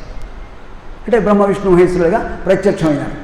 ప్రత్యక్షమయ్యి మహానుభావులారా మీరు ఆదర్శ దంపతులు, మీకేం కావాలని కోరుకోండి, మేము వరాలు ఇస్తామని చెప్పారు. చెప్పిన తర్వాతనే ఇప్పుడు వాళ్ళకి అప్పటికి సంతానం లేదు. సంతానం లేకుండా ఉంటే ఆమె భర్తను మీకు సంతానం అంటే అంటున్నారు కదా, సంతానం కోరుకుందాం అంటే మీరు ముగ్గురు మాకు సంతానంగా పుట్టండి అని చెప్పి భార్యాభర్త ఇద్దరు త్రిమూర్తులను కోరుకున్నారు. అప్పుడు ఈ త్రిమూర్తుల్లో రుద్రాంశతో దూర్వాసుడు పుట్టాడు, విష్ణుంశతో దత్తాత్రేయుడు పుట్టాడు, బ్రహ్మంశతో చంద్రుడు పుట్టాడు. ముగ్గురు సంతానం కలిగారు వాళ్ళకు. బ్రహ్మ విష్ణు మహేశ్వరులకు దూర్వాసుడు ఒకడు, దత్తుడు ఒకడు, చంద్రుడు ఒకడు. దత్తాత్రేయుడు విష్ణుంశులు పుట్టినటువంటి అంటే విష్ణు అవతారం అయింది అది. తర్వాత ఈ దత్తాత్రేయుడే ప్రహ్లాదులు మొదలైనటువంటి వాళ్ళకందరికీ కూడా ఆత్మవిద్య ప్రబోధించాడు. అద్వైత గ్రంథం త్రిపుర రహస్యం అనేటటువంటి ఒక అద్వైత గ్రంథాన్ని కూడా రచించాడు. ఎందుకనంటే ఈ దత్తాత్రేయుడికి ఇంకొక దాంట్లో మనకున్న దూర్వాసుడు చేప అంబరీష్ కథ చెప్పాడు నిన్న మొన్న ఒక పండితుడు మొన్న మా మిత్రుడు అంబరీషుని కథ చెప్పాడు కదా, ఏకాదశి వ్రతం అని. ఆ ఏకాదశి వ్రతంలో ద్వాదశి నాడు వచ్చాడు ఎవరు? ఈ దూర్వాసుడే. దూర్వాసుడు వచ్చినప్పుడు అతిథి వచ్చాడు, భోజనం పెట్టారా? అయ్యా ఏకాదశి రోజు తొందరగా 8 గడియలు అయిపోతుంది, మీరు తొందరగా స్నానం చేసి రండి, భోజనం పెడతానని చెప్పి మహర్షి చెప్పాడు. చెప్తే ఈయనకి ఆ గడియ కాదు, 2 గడియలు కాదు, 3 గడియలు కూడా రావడం లేదు. గడియ దాటిపోయి ఉపవాస దీక్ష పోతుంది కదా, ఆ గడియలో చేస్తేనే దాని ఫలితం ఉంటుంది. ద్వాదశి పోతే ఈయన ఉపయోగం లేదు.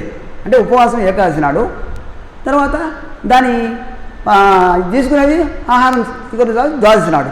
ద్వాదశి గడియలు కూడా పోయిన తర్వాత చేస్తే ఉపయోగం ఉండదు, ఫలితం ఉండదని ఈయన ఏం చేస్తాడు, వచ్చిన అతిథులకు వడన చేసేసి తాను మాత్రము ఒక జలాన్ని తీసుకుంటాడు, ఒక ఉదయాన్ని జలం తీసుకుంటాడు. అంటే జలం తీసుకుంటే అందుకని మనము భోజనం చేసేటప్పుడు చేతులు వేస్తారు, పరిశేచనం అంటారు.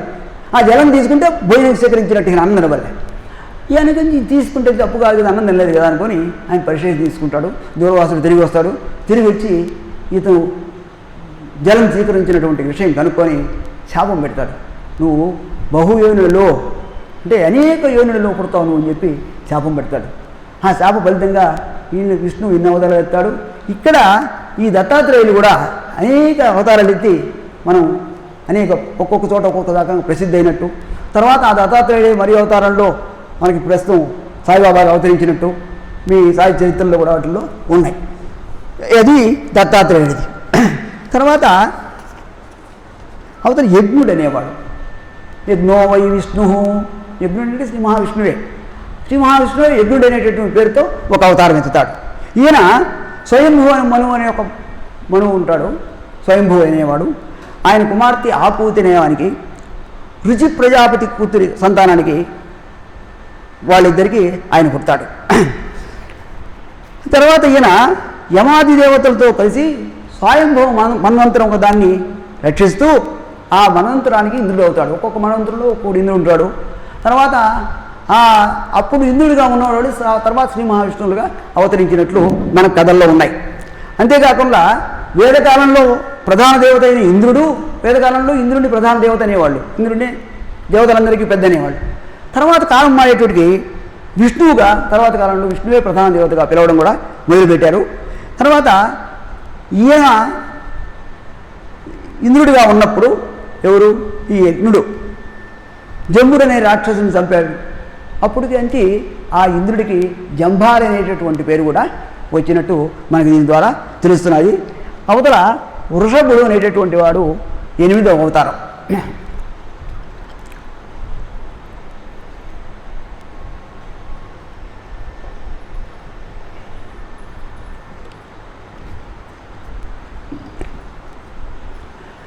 నాభి అనేటటువంటి ఒక రాజర్షి ఉంటాడు. ఆ రాజర్షికి మేలుదేవి అనే ఒక భార్య ఉంటుంది. వాళ్ళు సంతానం లేరు వాళ్ళకి. సంతానార్థం వాళ్ళు ప్రవర్గ్యము అనేటటువంటి ఒక ధర్మక్రతువు చేస్తారు. ఎవరు? రాజర్షి, నాభి అనేటటువంటి రాజర్షి, మేరుదేవి అనేటటువంటి భార్యాభర్తలు సంతానానికోసంగా ప్రవర్గ్యమనేటటువంటి ఒక ధర్మక్రతువు చేస్తారు. ఆ క్రతువు ద్వారా విష్ణువుని పూజిస్తారు. తన వంటి పుత్రుడు అంటే విష్ణు మీలాంటి పుత్రుడిని మాకు ప్రసాదించు స్వామి అని చెప్పి ప్రత్యక్షమైన విష్ణువుని కోరుకుంటారు వాళ్ళు. మీకు వేరే పుత్రుడు ఎందుకమ్మా, నేనే మీ పుత్రుడిగా పుడతానని చెప్పి శ్రీ మహావిష్ణువు వాళ్ళకు వరమిస్తాడు. వరమిచ్చి ఆ మేరుదేవి గర్భంలో ఈయన వృషభుడు అనేటటువంటి పేరుతో జన్మిస్తాడు. జన్మించిన తర్వాత ఈ వృషభుడు చిన్నప్పటి నుంచి కూడా చాలా మంచి పద్ధతులు కలిగి ప్రజలందరిలో మంచి పేరు సంపాదించుకుని మంచి రాజుగా ఈయనే మా రాజు అని చెప్పి ప్రజలందరూ కీర్తించే విధముగా ప్రజలందరిలో మన్నన పొందుతాడు. ఈ మన్నన పొందేటోటికి ఇది కూడా బాధ కలుగుతుంది ఇంద్రుడికి. మీరే భూలోకంలో ఒక రాజుకి ఇంత పేరు రావడమా అని చెప్పి కుళ్ళుకొని కుళ్ళుతో ఆ రాజ్యంలో వర్షాలు పడకుండా చేస్తాడు. వర్షాలు లేకుండా పోతే ప్రజలకు ఇబ్బంది కదా, ఆహార పదార్థాలు అన్నిటికీ ఇబ్బంది అవుతుంది. అందుకని ప్రజలలో ఆకలి దప్పులతో అల్లాడడానికి మొదలుపెట్టారు ఆ రాజ్యంలో. వీడేం చేశాడంటే వృషభుడు ఆయనకి యోగమాయా బలం ఉంది. ఎందుకని? విష్ణువంశలో పుట్టినటువంటి వాడు కదా, అవతారం అంటే విష్ణువంశే కదా. అందుకని యోగమాయా బలంతో పుష్కలంగా వర్షాలు కురిసి రాజ్యంలో సుభిక్షంగా తయారు చేస్తాడు. అంటే మంచి వర్షాలు పడతాయి, వీళ్ళ ప్రజల యొక్క బాధలన్నీ తప్పిపోయి అందరూ సుఖశాంతులతో ప్రత్యక్షంగా ఉంటారు. ఆ రాజ్యంలో ఎవ్వరు కూడా ఇహలోకపరం కోరుకునేవాళ్ళు లేదు. మాకు ఇవి కావాలా, వాళ్ళ కోరికలే లేవట రాజ్యంలో. ఇహలోకపరమైనటువంటి కోరికలే ఆ రాజ్యంలో ఎవరికీ లేవు, ప్రజలకు, వీళ్ళకే కాదు. అంటే ఆ విధముగా రాజ్య పరిపాలన ఆయన చేశాడు. చేసి తర్వాత ఇంకా చేయాలి ప్రజలకు ఇంకా మనం ఏం సేవ చేయగలము అని చెప్పి గురువుల దగ్గరికి పోయి వేదాలు నేర్చుకున్నట్ట ఆ వృషభుడు. నేర్చుకొని ఒక అమ్మాయిని చూసి జయంతి అనే అమ్మాయితో వివాహం చేసుకున్నాడు. వివాహం చేసుకున్న తర్వాత 100 మంది సంతానం కలిగారట వాళ్ళు. వృషభుడికి 100 మంది సంతానం కలిగారు. 100 మంది సంతానం కలిగిన తర్వాత ఏంటంటే ఈయన రాజ్యానంతా కొడుకులకి ఇచ్చేసి ఈయన బయలుదేరాడు. ఎందుకు? దేహస్పర్శ విడిచిపెట్టేసి ఈ దేహం మీద ఏం లేదు అంటే ఇది నా దేహము, ఇది నా చొక్కా, ఇది నా చెప్పి, ఇది నా భార్య, ఇది నా బిడ్డలు అనేటువంటి అన్నీ వదిలేసి ఈయన దేశ సంచారం బయలుదేరాడు. అంటే పరమయోగాన్ని ధ్యానించేటటువంటి వాళ్లకు దేహత్యాగాన్ని గురించి వాళ్ళు చెప్పడం, ఆ విధంగా ఇటువంటి అవధూతగా మారిపోయినాడు. అంటే ఈయన ఏమి ఆయనకు నాది అనేటటువంటిది ఏం లేదు. ఎక్కడ దొరికితే తినడం, లేకపోతే పస్తులు ఉండడం, అవధూతగా తిరుగుతుంటాడు. మీరు ఎక్కడ అవధూతం చూసారయ్యా ఎవరైనా? మా మిత్రులు చూసి ఉండొచ్చు, కానీ నేను ప్రత్యక్షంగా బాలాజీనగర్లో చూశాను. మాతో కూడా విద్వాంసుడు, నెల్లూరులో కాదు అంతకుముందు ఎక్కడో, ఆయన సుబ్బారావు గారు మీరు తెలిసి ఉంటుంది అనుకుంటా, వెంకటాద్రి, అల్లాడి వెంకటాద్రి అని తిరుగుతుంటాడా? అల్లాడి వెంకటాద్రి అని మాకంటే జూనియరు, తెలుగు పాయింట్గా పనిచేశాడు. పనిచేసి అప్పుడు ఏంటంటే మహామేధావి అతను. ఒక్కొక్క పుస్తకం 100 సార్లు 150 సార్లు చదివేది ఒక్కొక్క చరిత్ర. నేను ఒక ప్లేస్ ఊళ్ళో పనిచేస్తే దగదరితని నేను అక్కడి నుంచి వేరుకు వచ్చాను. ఆ ఊళ్ళో ఆయన వేశారు. తెల్లవారులు నేనేం అప్పటి నుంచే ఉంది అతనికి భగవద్ధ్యానం దృష్టి ఉండింది. అవతల ఎట్టం ఉద్యోగం చేశాడు. ఉద్యోగం అయిపోయిన తర్వాత రిటైర్ అయిన తర్వాత భార్యాబిడ్డను వదిలిపెట్టేసి బయట తిరుగుతుంటారు. వాళ్ళ ఏటీఎం కార్డు ఏదో పెరుక్కొని సంవత్సరానికి ఒకసారి ఎత్తుకునేవాళ్ళు ఆయన్ను. లైఫ్ సర్టిఫికేట్ ఇవ్వాలి మేము బతుకున్నామని. అప్పుడు మాత్రం ఈయన తీసుకుపోయి చూపించేసేది. ఈయన ఆయన అంటే ఎక్కడంటే అటు తిరిగేది. మనం ఏమైనా ఆహారం పెడితే తింటాడు, లేకుంటే అడగడు. చొక్కా ఏం లేదు, గోచి పెట్టుకుంటాడు. ఒక్కోసారి నాకు చొక్కా కావాలా, పంచి కావాలని ఏం లేదు. అటువంటి వాళ్ళని అవతలుతున్న మా దొంగ సన్యాసులు కాదు, నిజమైనటువంటి సన్యాసి, తెలిసినటువంటి వాడు, మిత్రుడు, మహాపండితుడు, అవధూతగా మారి పర్యటన చేస్తుంటే చెత్త పెన్ను కుండీలు ఉండేది మనకు, సిమెంట్ తొట్లు పెద్ద పెద్ద టౌన్లో, దాంట్లో వేడుకొని తినేవాడు. అంటే ఇది తినొచ్చు, ఇది తినకూడదు అని ఏముండదు వాళ్ళ.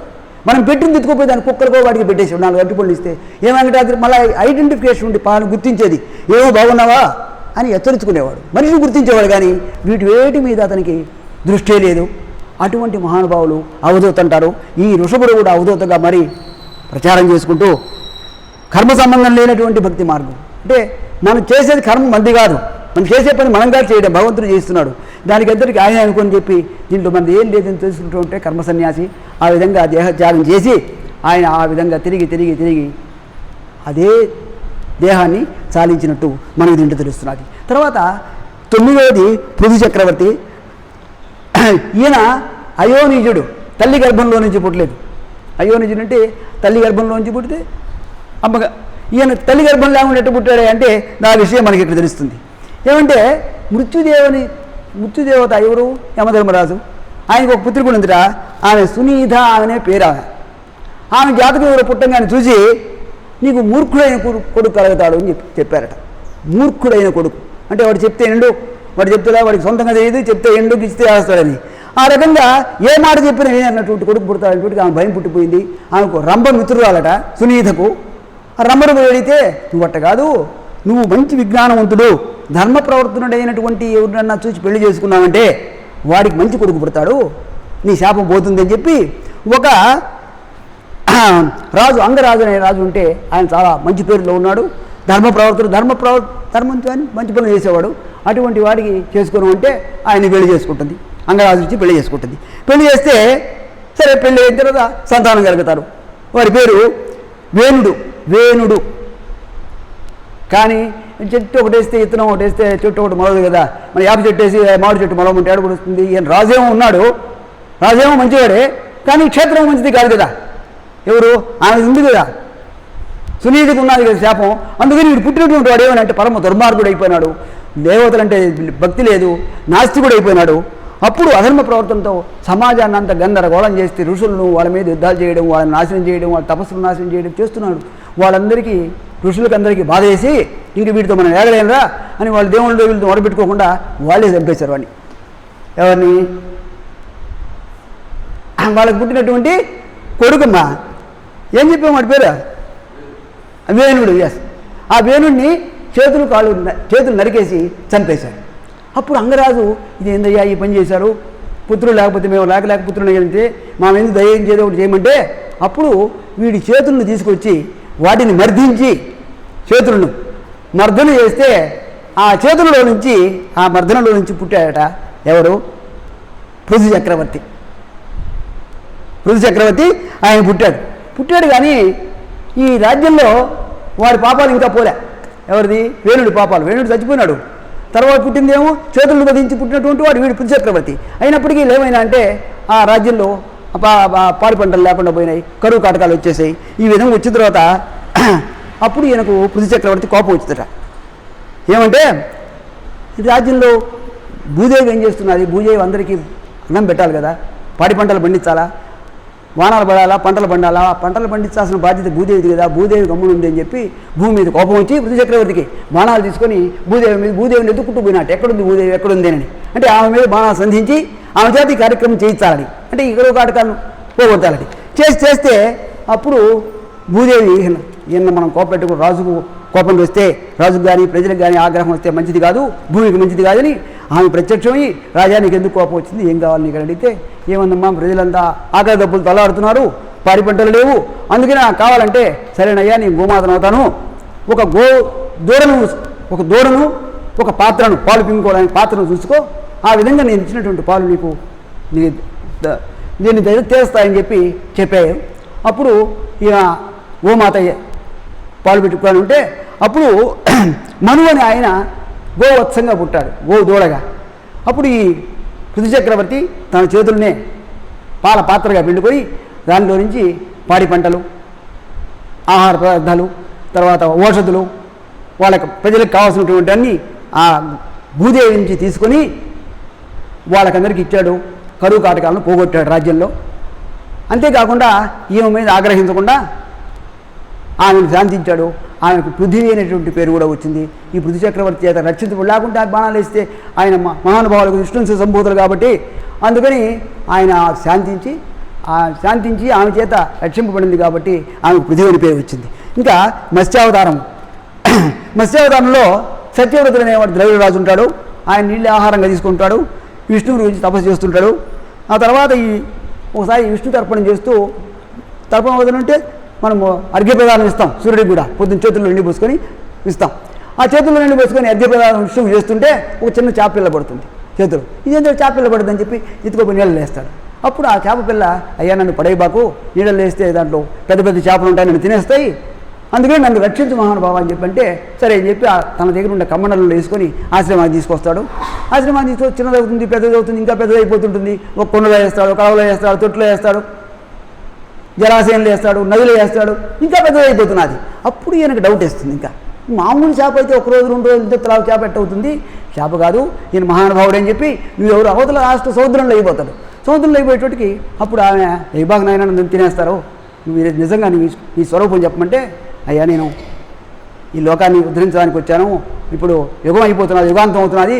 యుగాంతం అయిపోతే ఏమవుతుంది, అన్నీ సముద్రంలో కొట్టుకుపోతాయి, ప్రళయం వచ్చేస్తుంది. ప్రళయం వస్తే మొత్తం సృష్టి అంతా పోతుంది. కొత్త సృష్టి చేయాలి.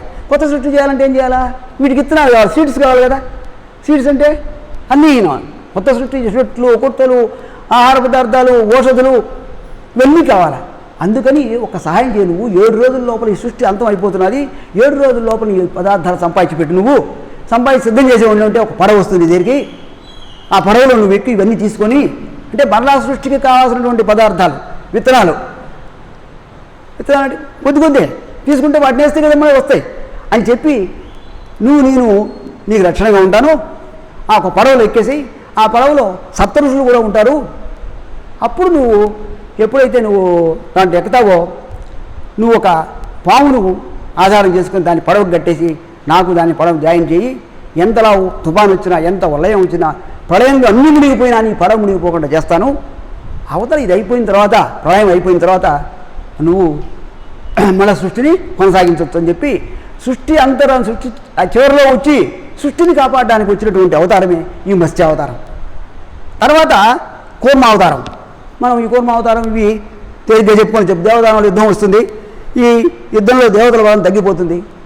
అప్పుడు ఏం చేయాలని చెప్పి విష్ణు పెరిగిపోతాడు. ఏంటంటే ఈ రాక్షసులతో ఇప్పుడు కూడా భయంగా ఉంది, ఎప్పటికీ శాశ్వతమైన పరిష్కారం ఏమన్నా కనుక్కొని చెప్పబోయే, నువ్వు దినాన వీళ్ళు దండయాత్ర చేయడం ఏంది, మనం పరిగెత్తుకొని పోవడం ఏంది అని దేవతలు విష్ణువుతో మొదలుపెట్టుకుంటారు.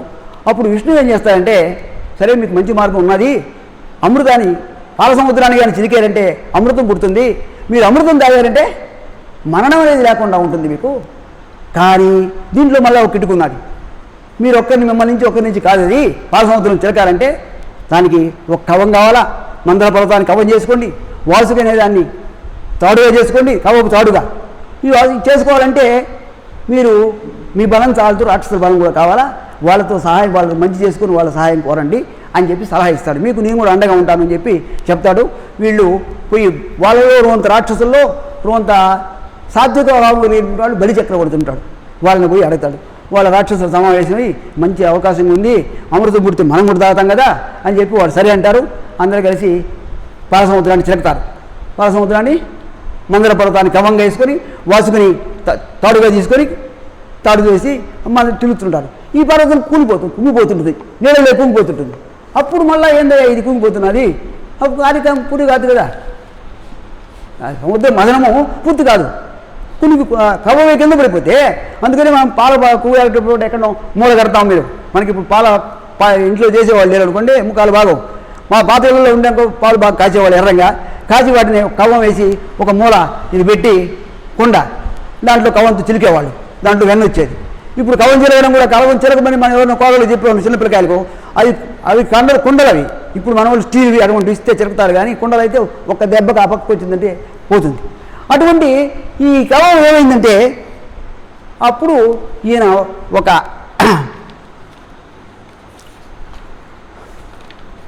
కూర్మావతారంగా వచ్చి, ఎవరు శ్రీ మహావిష్ణువు కూర్మావతారంగా, చిన్న కూర్మం కాబట్టి అది పెద్ద కూర్మ బ్రహ్మాండం అంతా అయిపోయి సముద్రంలో దిగి ఆ మందర పర్వతం కింద చేరి అది కూలిపోకుండా పైకి ఎత్తుతాడు. మళ్ళా వీళ్ళ కార్యక్రమం కొనసాగుతుంది. ఈ కొనసాగే కార్యక్రమంలో ఈ అమృతం కోసం ఈ క్షీరసాగరం చేసినప్పుడు ఇందులో అనేకం పుడతాయి. మనం వినే ఉంటాం చాలామంది, ఏముంటాయి, హరాహరం, హరకోటి విషయం పుడుతుంది. అప్పుడు మళ్ళీ ప్రార్థిస్తే శివుడు హాయిగా మనం ఏదో చిన్న వండ తిన్నట్టు ఆయన వేసేసుకుంటాడు నోట్లో వేసుకున్నప్పటికీ ఆయన మహానుభావుడు కాబట్టి అది పూర్తిగా పోనీయకుండా కంఠంలో పెట్టుకుంటాడు. అందుకని నీలకంఠుడు అయిపోయినాడు. తర్వాత చంద్రుడు, లక్ష్మి, తర్వాత ఐరావతము, ఉచ్చేశ్రవము, ఒక గుర్రము, ఏనుగు ఇవన్నీ పుడతాయి. కల్పవృక్షము, కామధేనువు ఇవన్నీ కూడా పుడతాయి. ఇవన్నీ కూడా నూరు గలవానిది రాజ్యం అన్నట్టు అన్నీ దేవుళ్ళే కొట్టేస్తారు, దేవతలే. ఇంద్రుడు నేను అందరి అడ్డు కదా, నేను దేవతలకు అధిపతి కదా అని ఆయన తీసుకుపోతాడు, లక్ష్మిని విష్ణువు తీసుకుంటాడు. ఈ విధంగా అయిపోయిన తర్వాత చిలకగా ఇవన్నీ వచ్చి లాస్ట్కు ఒక సుందరమైన ఆకారంతో ఒక పురుషుడు బయటకు వస్తాడు. దాంట్లో నుంచి ఒక పురుషుడు బయటికి ఒక కలశం ఎత్తుకొని వస్తాడు. ఆయన అంటే చాలా మనోహరంగా ఉన్నాడు. తర్వాత మంచి పట్టు వస్త్రాలు కట్టుకొని ఉన్నాడు. ఆయన వచ్చి ఈ కలశాన్ని తీసుకొస్తాడు. ఆయనే ధన్వంతరి. ఆ కలశాన్ని పైకి అమృత కలశాన్ని పైకి తీసుకొచ్చిన వాడే ధన్వంతరి, విష్ణు అవతారం. ఇప్పుడు కూడా మనం ఏం చేస్తామంటే ఆ విష్ణు ధన్వంతరిని వైద్యులకు గురువుగా భావిస్తారు. తర్వాత ధన్వంతరి జయంతులను కూడా దొరుకుతుంటారు, చూస్తుంటారు మీరు. తర్వాత మంచి పేరు ప్రసిద్ధులు ఉండేటటువంటి వైద్యులను అపర ధన్వంతరి, అపర ధన్వంతరి రాయుడు అంటారు డాక్టర్లను కూడా. అపర ధన్వంతరి అంటే వాళ్ళు డాక్టర్లుగా ఆయన గురువు అన్నమాట. అంటే అంత ఇంకోటి ఏంటంటే దేవతలకు ఆయన వైద్యుడు ధన్వంతరి. అది ధన్వంతరి అవతారం. తర్వాత మోహిని అవతారం వస్తుంది. ఈ ధన్వంతరి కలశాన్ని తీసుకొస్తాడు, పైకి తీసుకొస్తాడు. ఈయన ముగ్ధ మనోహరుడు, బాగా అందంగా ఉన్నాడు. వీళ్ళు అటు చేసి ఇటు చేసి ఆ కలశాన్ని రాక్షసులు లాగేసుకుంటారు. దేవతలు వీళ్ళు అంటే వీళ్ళు సాత్విక స్వభావాలు, అంటే వాళ్ళు రాక్షసులు కదా వరంగల్ వాళ్ళు ఈ కలశాన్ని లాగేసుకుంటారు. లాగేసుకుని తీసుకోపోతుంటారు. వాళ్ళ కొట్లాట వస్తాయి. మేము తీసుకోవాలని కొట్లాడుతుంటారు. అటువంటిప్పుడు మళ్ళీ వీళ్ళు శ్రీ మహావిష్ణువుని ప్రార్థిస్తే, ఉన్నాడు ఆయన చూస్తున్నాను కదా మీకు ఎందుకు నాయన అని చెప్పి ఆయన ఒక ముగ్ధ మనోహర రూపంతో మోహిని అవతారంలో వస్తాడు. మోహిని అవతారంలో వచ్చి తర్వాత వీళ్ళందరికీ కండిషన్ పెడతాడు.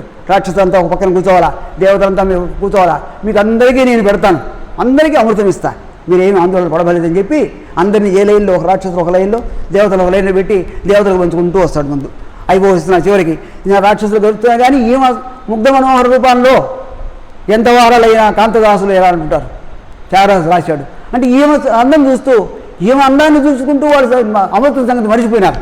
అందుకని ఈమె మెల్లంగా ఆటపాలలతో హోయతో వాళ్ళు మరలిస్తూ అమృతాన్ని అంతా దేవతలకు పంచిపెట్టింది. దేవతలకు పంచిపెట్టి లాస్ట్ వచ్చేటికి మనకి దీంట్లో లేదు, ఇంకో కథల్లో చెప్తుంటారు. రాహుకేతులు అనేటువంటి రాక్షసులు మళ్ళీ వాళ్ళు దేవతలు వచ్చే దేవత రూపం ధరించి దేవతల లైన్లో కూర్చుంటారట.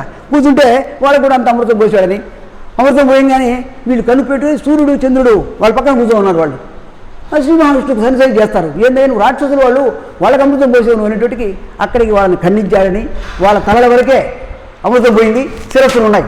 కానీ రాహుకేతువులు ఏం చేశారంటే సూర్యుడు చంద్రుడు వల్ల కదా మనం ఈ విధంగా అయినాము అని ఇప్పటికీ గ్రహణ రూపంలో అమావాస్య నాడు పౌర్ణమి నాడు గ్రహణాలు వస్తుంటాయి. ఎప్పుడున్న సంవత్సరానికి 2-3 ఆ రాహుకేతువులు వాళ్ళు పట్టుకుంటారు చంద్రుడిని సూర్యుడిని అని చెప్పి అది ఒక కథ ఉన్నది. ఇది మోహిని అవతారం. ఇది అయిపోయిన తర్వాత 14వ అవతారం నృసింహ అవతారం. ఈ బ్రహ్మమాసం సాగర సుందరాలు మనం చెప్పాము. 2వ అవతారాలను ఇచ్చాడు.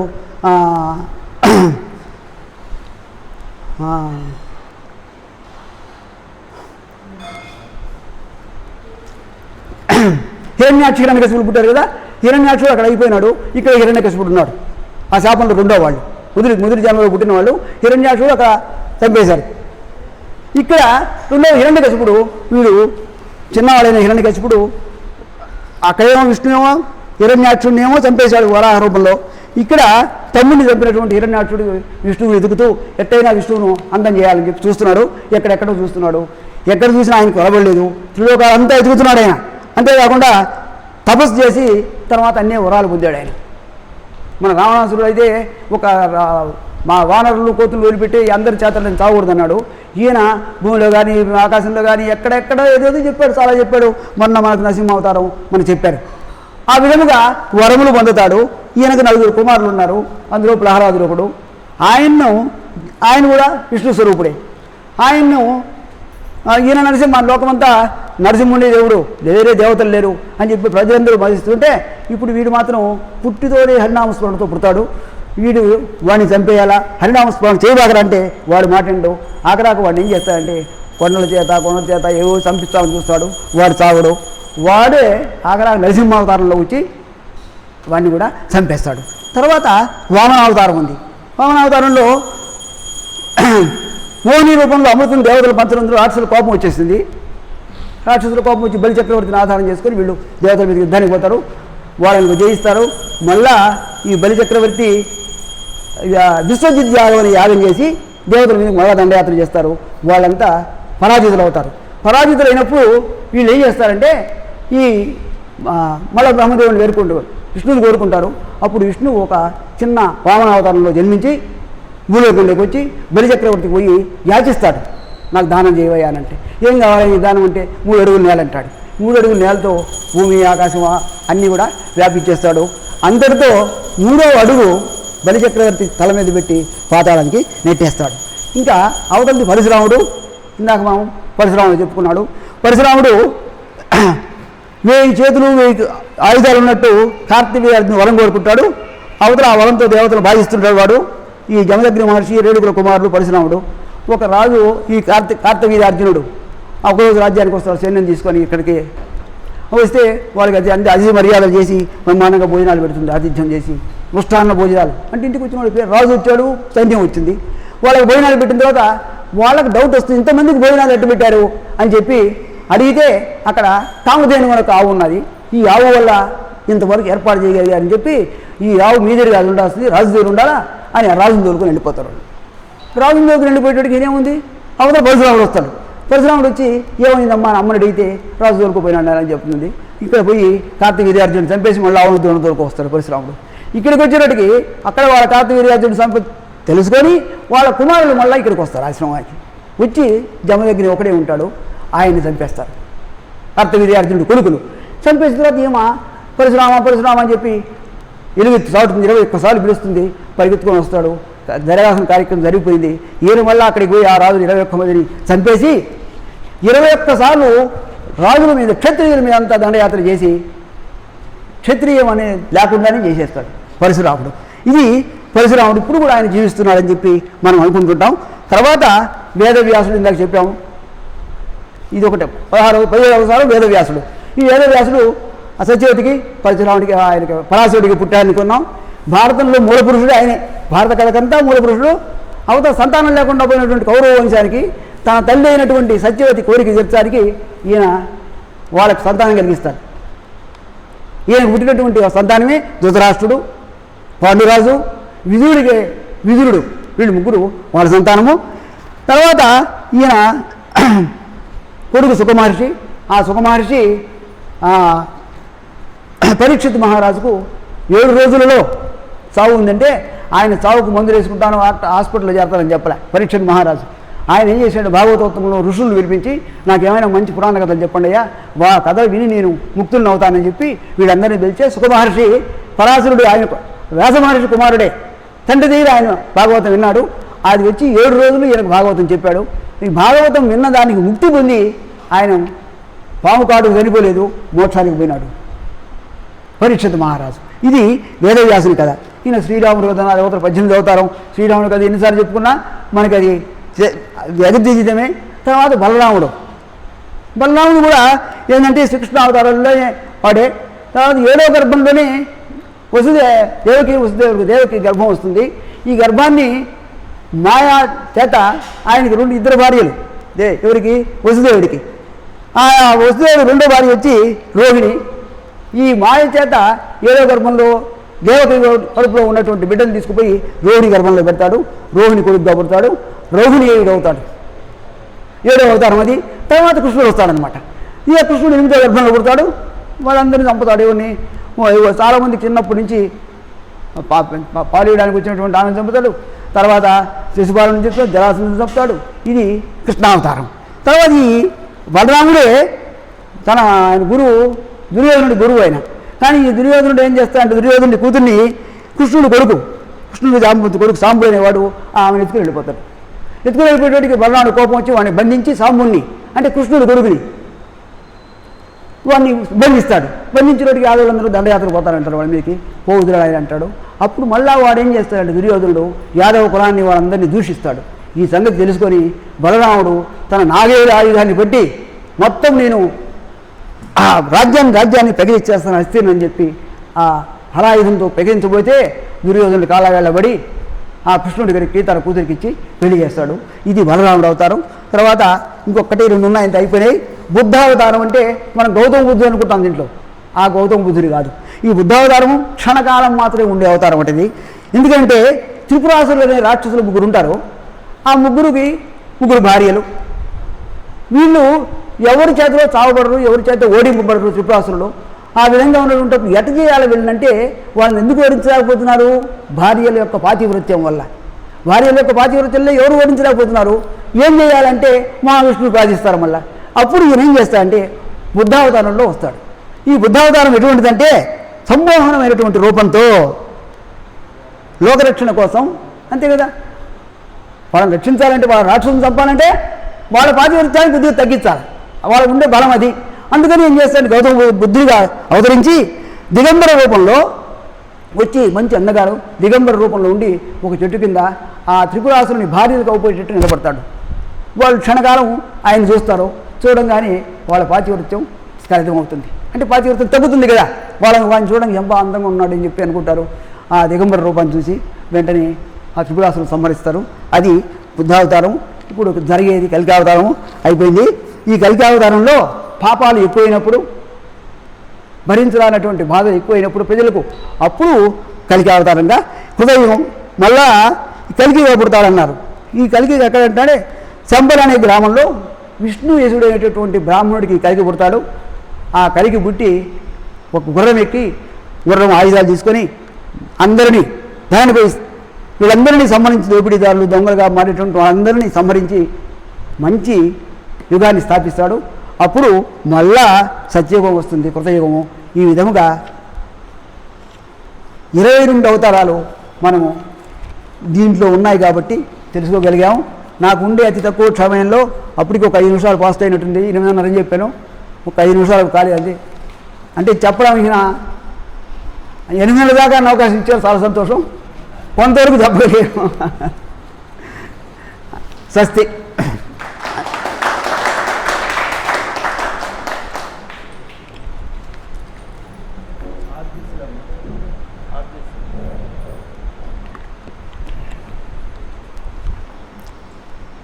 ఈరోజు భాగవత ఆవిర్భావం,